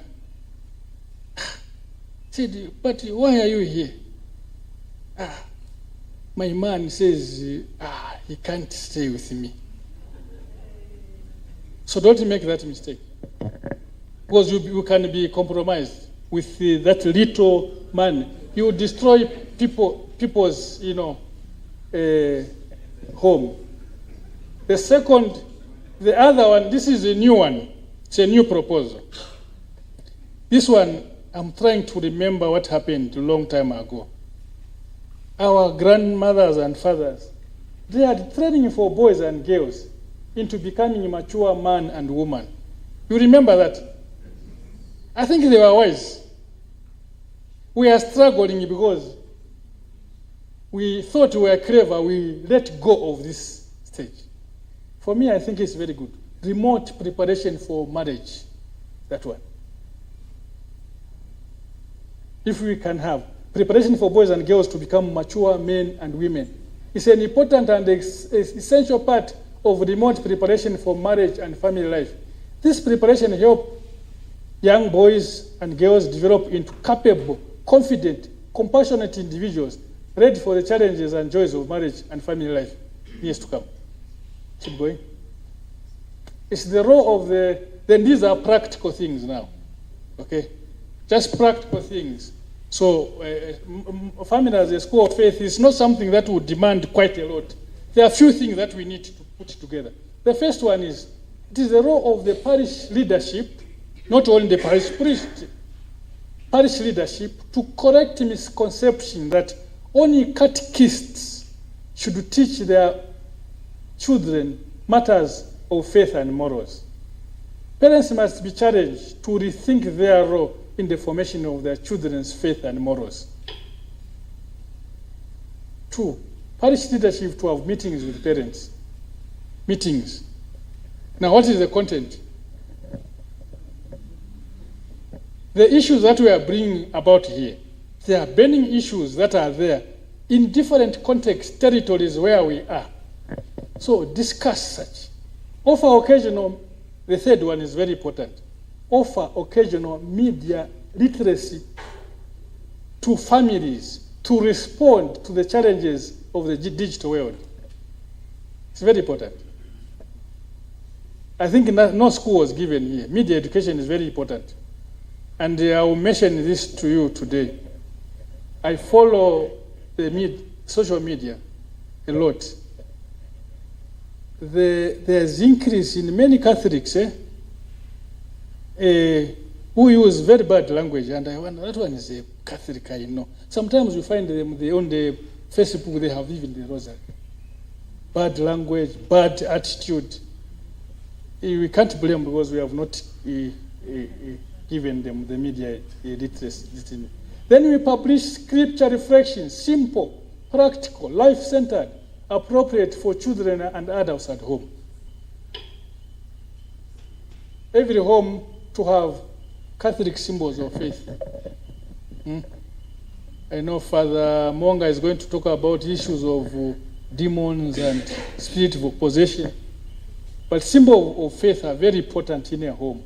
A complete Bible, even children's Bible, cross, rosary, statue of our Mother Mary. Even I was thinking as I was in the church today, I saw Joseph the other side and Mary the other side. I said it would be good as a model of families, the Holy Family, put together, and to remind children, you see, this is the way they lived.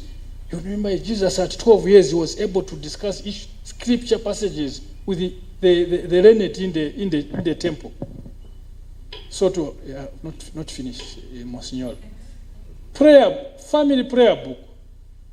If it needs to be done, we need to do. Important sacramentals, liturgical calendar, and other religious articles. Then suggest to the parents the importance of family prayer, grace at meals, prayer before going to bed, scripture verse to sleep with. Keep going. Help parents to know each other and organize parent support groups.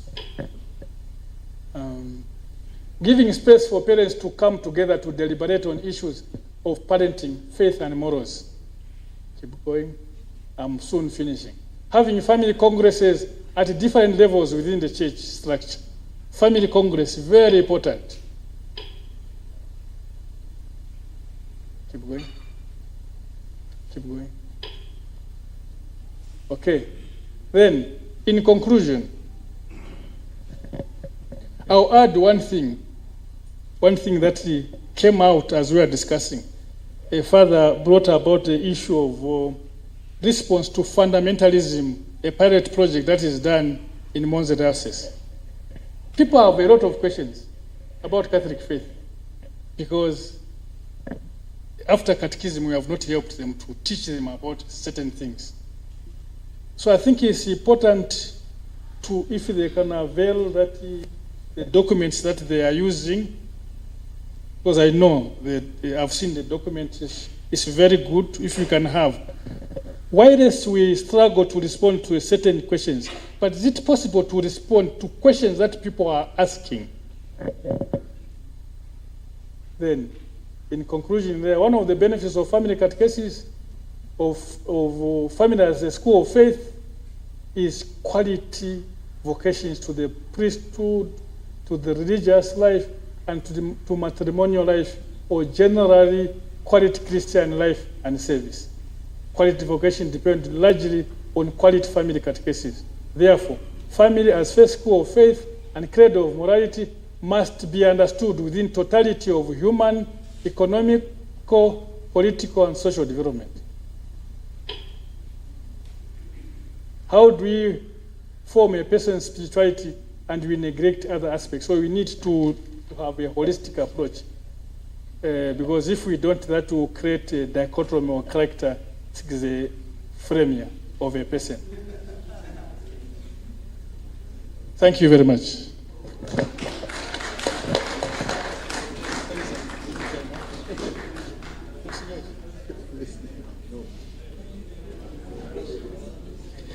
So thank you for that presentation, Father.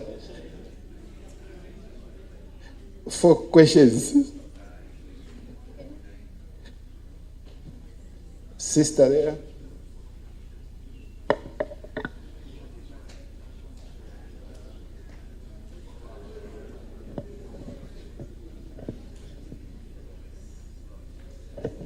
Sister from Mongo there.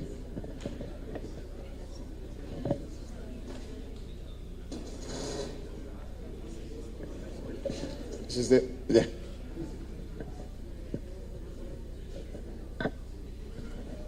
Yes, it is just a suggestion. I think the family is also the place where we learn to forgive. Yes, I could add that one to remember the what is not easy, but we learn in the family to forgive, and then also to realize and to understand that there is no perfect family. All of us, we are making our history of salvation with the grace of God. Thank you. Thank you, sister.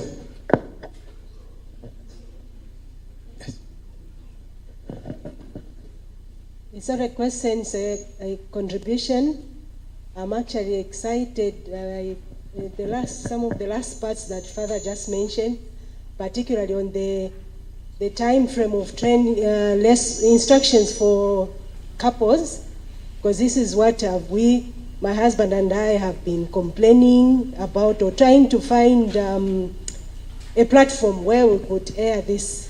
So I'm very happy that this has been mentioned. So in addition to what Father just mentioned, our suggestion has been, of course, we've just been discussing the two of us, that we, as couples who are also parents, we may also need, maybe the church could prepare a package of some kind where couples go back for some further instructions, because every stage unveils new problems or new challenges. Like Father said, there are different stages of child development. So even in marriage, the lessons we are given before we get into marriage do not help throughout your lifetime. So at every stage, if the church could come up with a break, maybe the first 5 years, how should your marriage run? The next 5, even at the time when you are old, your children are not there. So in short, I'm just saying, maybe can the church revisit giving attention to marriage, right? So that we at the end of the day, we deliver well to their families. Thank you. We continue the next one. 1, 2, 3. Oh, even behind there. Thank you. My question is, in some families, parents are the ones that bring divisions. So in such a scenario, what can we do as a church? Thank you. Okay, let's finish here. Somewhere comments? Straight to the point. Yes, Father. Uh-huh. I wanted to say that indeed our conversations are being guided by the Holy Spirit, like the bishop from Malawi said. Okay, fantastic. My concern is it's good that we've brought about this topic, and since we've said that family is the first school of faith, I know I'm coming from the Archdiocese of Ndola, where this is actually being implemented. Christians are going for the school of faith. So now, I want just to pose a question on maybe to our bishops. Is there any deliberate policy that is being implemented to ensure that the school of faith is implemented in all the dioceses? Thank you.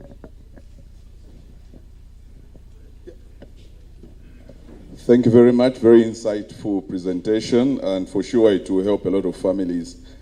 But as you were presenting, my thoughts are probably coming to my family and a lot of families here. Nearly every family has got that black sheep they call, or a problem child. How would you assist parents in that situation where parents would have done what they could?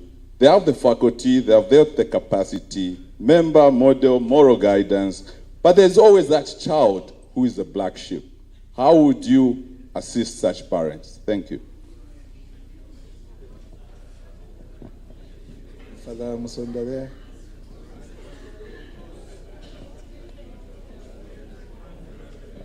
Thank you very much.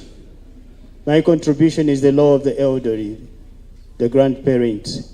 I think most of the times we haven't involved them in the beginning to help transfer wisdom into our children. And instead, we go to the so-called Alangizi, and this time there's a commercialization of Wanachimbosa and Wachifimbosa. I also follow social media. Most of the times they will dance, they will expect a lot of gifts.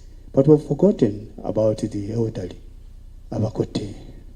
I think we need to include them in the transmission of wisdom, for they are the card of wisdom to impart wisdom in the children so that they can live healthy lives. Thank you. Let Father say one or two words and then we can pick the last three, there, four. Let's begin with a comment from me. Thank you so much, Father, for the wonderful presentation.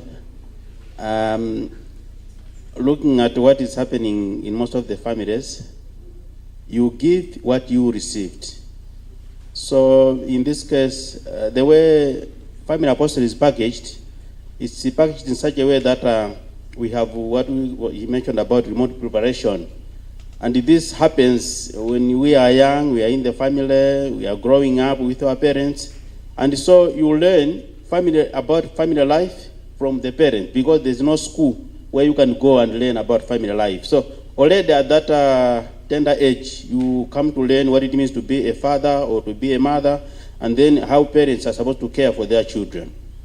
And there we have, after that, we have what we call proximate preparation. And these are months to a year before people think about marriage, before they get into marriage. So they are supposed to be prepared way before they can think about getting their marriage blessed. After that, there is what we call immediate preparation. So these are just a few days where you talk about how the leader is going to go, the sermon and the like. So if you look at all this, you see that it's a number of years. It means we have to start from way back so that people get prepared for marriage and the family life. After marriage is blessed, there is what we call progressive family ministry. So it means the couples have to be accompanied, like 1 to 5, then to be accompanied on how they are faring in their family life, challenges that they are meeting. And then also maybe from 6 to 12, they have kids. How are they caring for the kids? Maybe giving them some kind of guidance in terms of caring for the kids.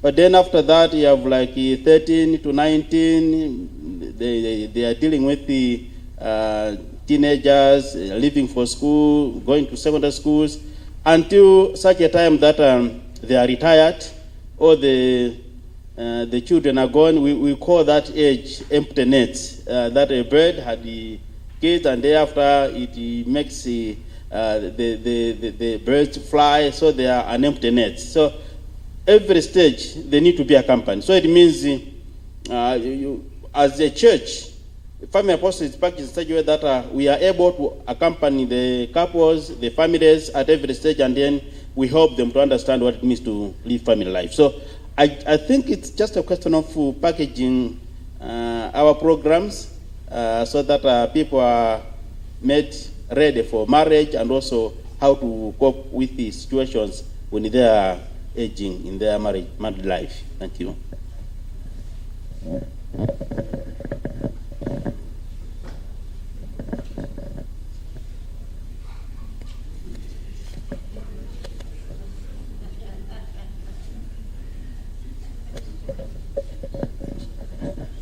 So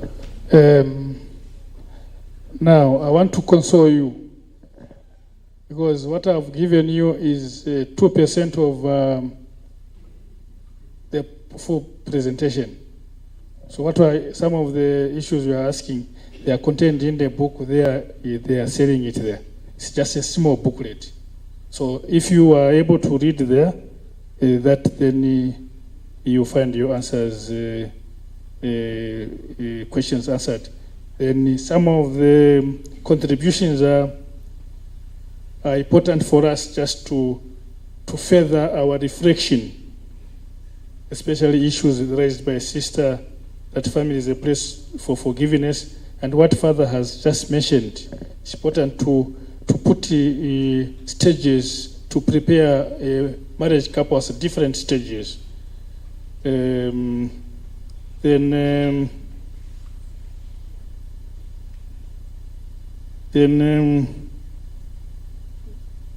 there's a problem, the issue of problem child. What can we do? Yeah, you always have what you call the black what? Black sheep, eh? Yeah. So if the family has tried, if you have tried everything, every avenue, the consolation is that you have done your homework. That's what I can tell you. You have done your homework. Failure is not to try. But if you have tried and you have asked the parish priest to help you, because there are some even in my family who are difficult. You try to help them this way, they will still go the other way. The consolation is this. We had a man, a difficult man. He was not, we don't classify him as a problem child. Probably he was. Whose mother was praying every day for his conversion. Do you remember that man? St. Augustine. And what did Augustine become? A great theologian. One of the greatest theologians. So prayer also is very important when things become difficult. With God, no circumstances is beyond recovery. So prayer can also help. When it is so difficult, leave everything in the hands of God. You would have done your homework. Failure is not to try. I think the rest of the questions you are raising, read the booklet and I think you will find your answer.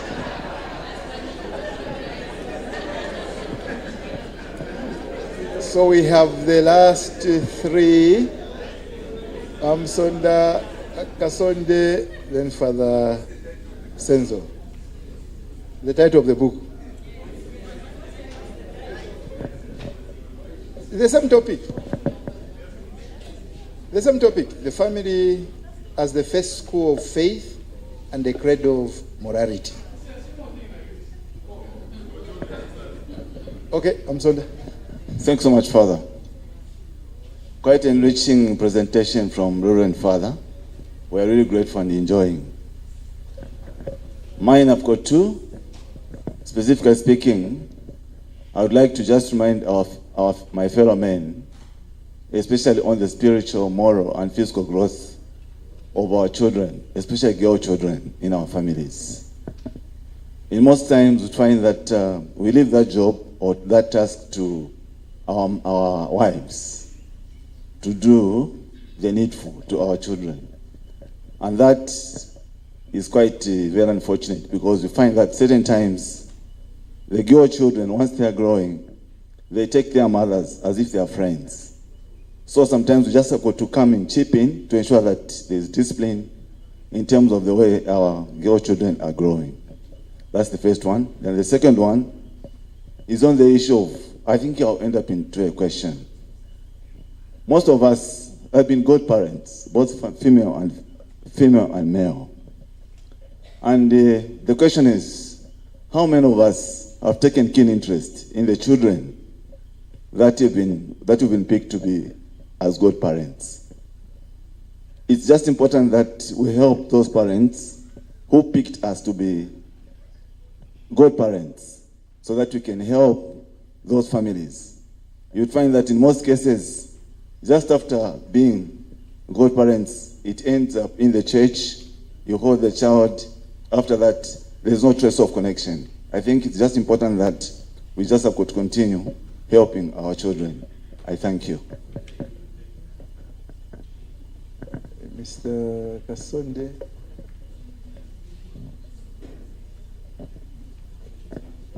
Father, thank you so much for your presentation. I want to draw you back to that statement you said it's important for a family to create a ritual. May I share my experience is that I got married to a very beautiful Bemba woman.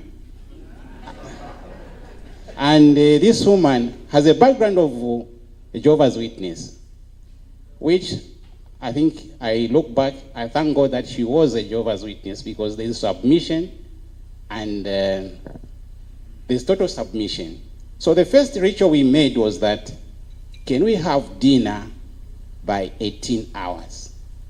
And true to the letter, by 18 hours, everyone should sit around the table. And if you are not at home by 18 hours, you will not eat. That's the first ritual. The second ritual that we made was that at 20 hours, we should have a Bible sharing. And among our children, we give them each day, I take Sunday and Friday to start the week and end the week. And these other days, we share among our children. During those Bible sharing, Father, there's a seat where I always have to sit. Children have to know that Dad, when he sits on that chair, is serious business. It's our ritual.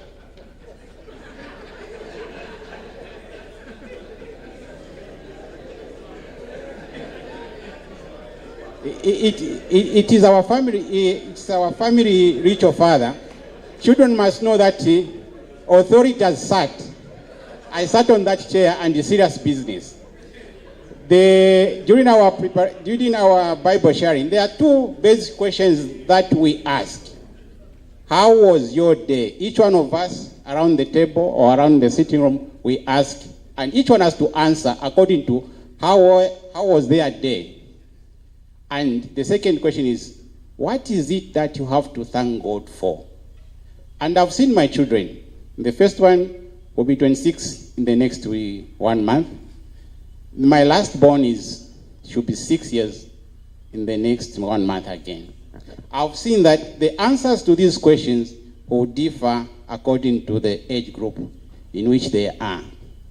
And those who have grown, my first two boys are already out of the house.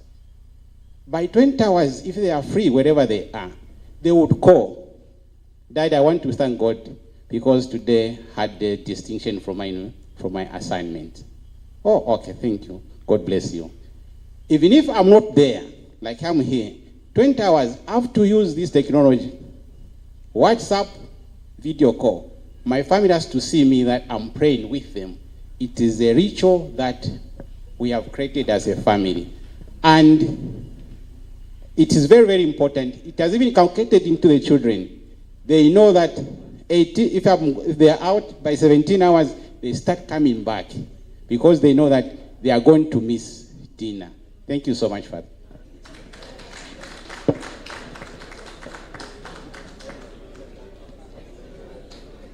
I hope you have not put a cathedral in your home there.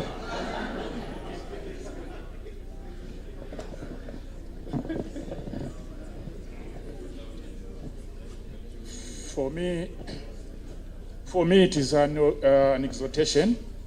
I want to ride on the words that Father Chepa was using to say, husbands in their homes, mainly they are breadwinners.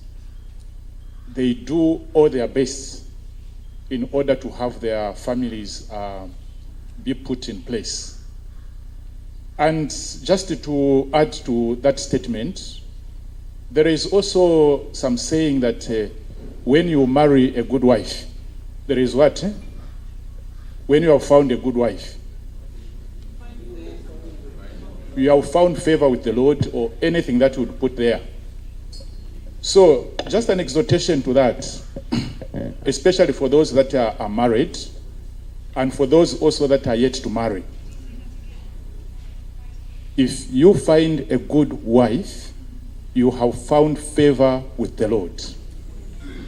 So, we are striving today, and I want to make these remarks that today we priests and the sisters are the ones that are taking care of some siblings of some of us. Some of them that will tend to say we have failed them. We usually call for fathers. Father, my child is problematic. Sister, my child is problematic. And we are the ones that sit with them and talk to them and culture them to a point whereby some parents have begun to appreciate, to say, Father, from that time you spoke to my child, there is total change in my house. So this brings us again back to the statement, when you marry a good wife, you have found favor with the Lord. So we that, I'm saying we, not as in me, but those that are marrying, let's not rush the process of matrimony, rush the process of marriage because you want to marry, because they have told you already that you are of age. So you have to compete with the world or your friends that are already married, that you also have to be married. There is need to sit down and see whether you are going to make a good model when you get into that marriage. It's not just marrying for the sake of marrying. No. We need to sit down. We are the hub, actually. Mainly our children in our families, they find favor from their mothers. I'm happy with Mr. Kasonde, what he was saying there. When the children see the father sitting in a certain chair, someone was talking about making it as an ex-cathedra. Speaking from the chair there, and this serious business. But for our mothers, they are always lenient, and they are the ones that destroy the children. We have to be very open to that. Me, I'm coming from a family whereby if my father was denying me chance to eat, my mother would call me aside, come, my child, and eat. So if I was a bad child today, I wouldn't have grown to this level where I am. So we, the mothers, it's not just being married, but you have to be exhorted to become good parents. There is a transition from a girl, you become a lady, you become a woman who is mature and be able to nurture and nurture the children so that they become good citizens, they become good parents as they grow. So I want to make just that exhortation that we need to be on top of things when we talk about marriage, when we talk about family, we have to move together as man and wife, and that should be a core responsibility for both mother and father. Thank you. We need to have more days for the National Catholic Forum. Yes. But in the interest of time, Father, are you going to say something? We conclude now. I'll ask the Archbishop to give us the concluding prayer and a blessing.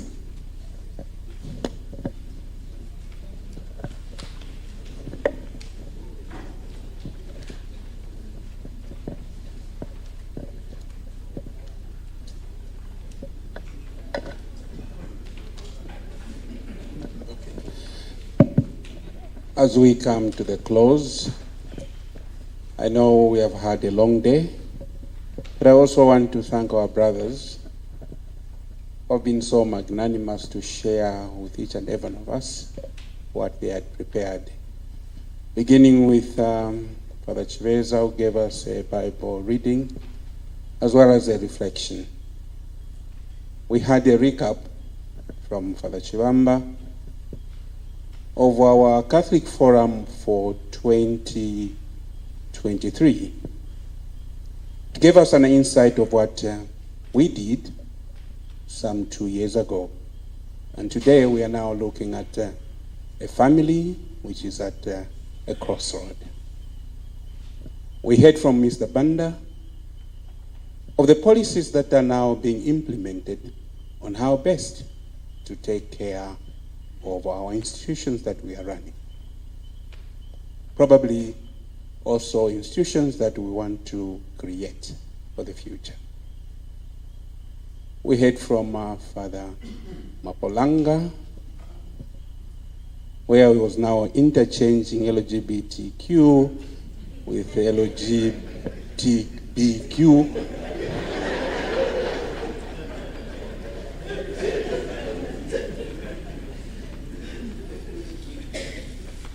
With that humor, but he was candid in trying to communicate effectively the issues of LGBTQ. We can only say thank you for that kind of an input that you gave us. Father Jepa has just concluded, giving us now where we are supposed to be, where we're supposed to have come from, and he's trying also to project into the future, namely that we spend so much time in trying to catechize our young people, but we spend less time in catechizing the elderly. I think when we look at what is happening in the world, and especially in the church, the new catechumenate gives us an answer to the challenge that Father Jepa is trying to pose. So as much as perhaps we may seem to be lopsided in one way or another, but within the church, there's this charism that answers this gap that Father Jepa has identified. Can I just say, glory be to the Father, to the Son, and to the Holy Spirit.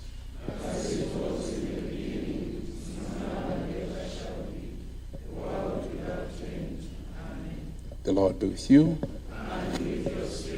May the Almighty God bless you, the Father, the Son, and the Holy Spirit. Adios. The laity to remain behind. We have one or two things to get ready for tomorrow's Mass. So the laity remain. Zikomo kwambiri nditu kutoka mawa pa 7 hours pamene tinali na mwambo wa misa osegula forum yathu nditu makamaka kutseka chaka cha 2025 jubilee ya hope niziwa wabanja onse ali katikati pa njira nditu kuona kuti tiyenda bwanji suno titokoze onse amene atenga kombali watenga pa program onse kuti Archbishop afotokoza bwino pano nina sitting mwamainda Zikomo kwambiri ya banda Mvula. I think dear viewers, that's where we come to the end, but before we end conclusively, we want to inform you of what will be coming tomorrow. Of course, tomorrow the bishops and the participants of this National Catholic Forum will begin with Mass at 7 hours, and the celebrant will be Bishop Edwin Mulandu of Mpika, and then they'll have breakfast, and then we'll join them with live coverage beginning at 09 hours when Reverend Father Kunda Christopher SDB will give the Bible reading and the reflection and of course opening prayer. Then the first session for tomorrow, which is the 5th session, will be at 09:15 hours, and the topic would be negative social, cultural and spiritual matters disrupting family life, such as witchcraft and Satanism, and the need for exorcism. And this will be presented by Reverend Father Collins Monga. And then there will be a health break, and then the 6th session will be contemporary family challenges, husband and wife living in different cities, poor communication, deaths in families, and irresponsible parenthood. This will be at 11 hours, and it will be presented by a couple, Dr. Tommy Njovu and Mrs. Njovu Mulenga Anna. And then there will be lunch. The 7th session will be at 14:30 hours, and the topic will be raising cases of divorce, causes and solutions. It will be a discussion forum or group discussion, and then there will be a plenary, and then the health break, and then what else comes? We'll have 17 hours update on the synod by Reverend Father Jonas John Perry, and then Father Chibamba Cornelius will read the resolutions and action points, and then concluding prayer and closing remarks by Most Reverend Ignatius Chama, the Archbishop of Kasama. That will be tomorrow, and one important thing also to mention is that the moderator today has been Father Chibamba. Tomorrow it will be Father Athan Tembula who will be the moderator. Dear viewers, we end here. Thank you very much for having joined us. Join us tomorrow again, and please share the link that we are streaming live here. Bye until tomorrow.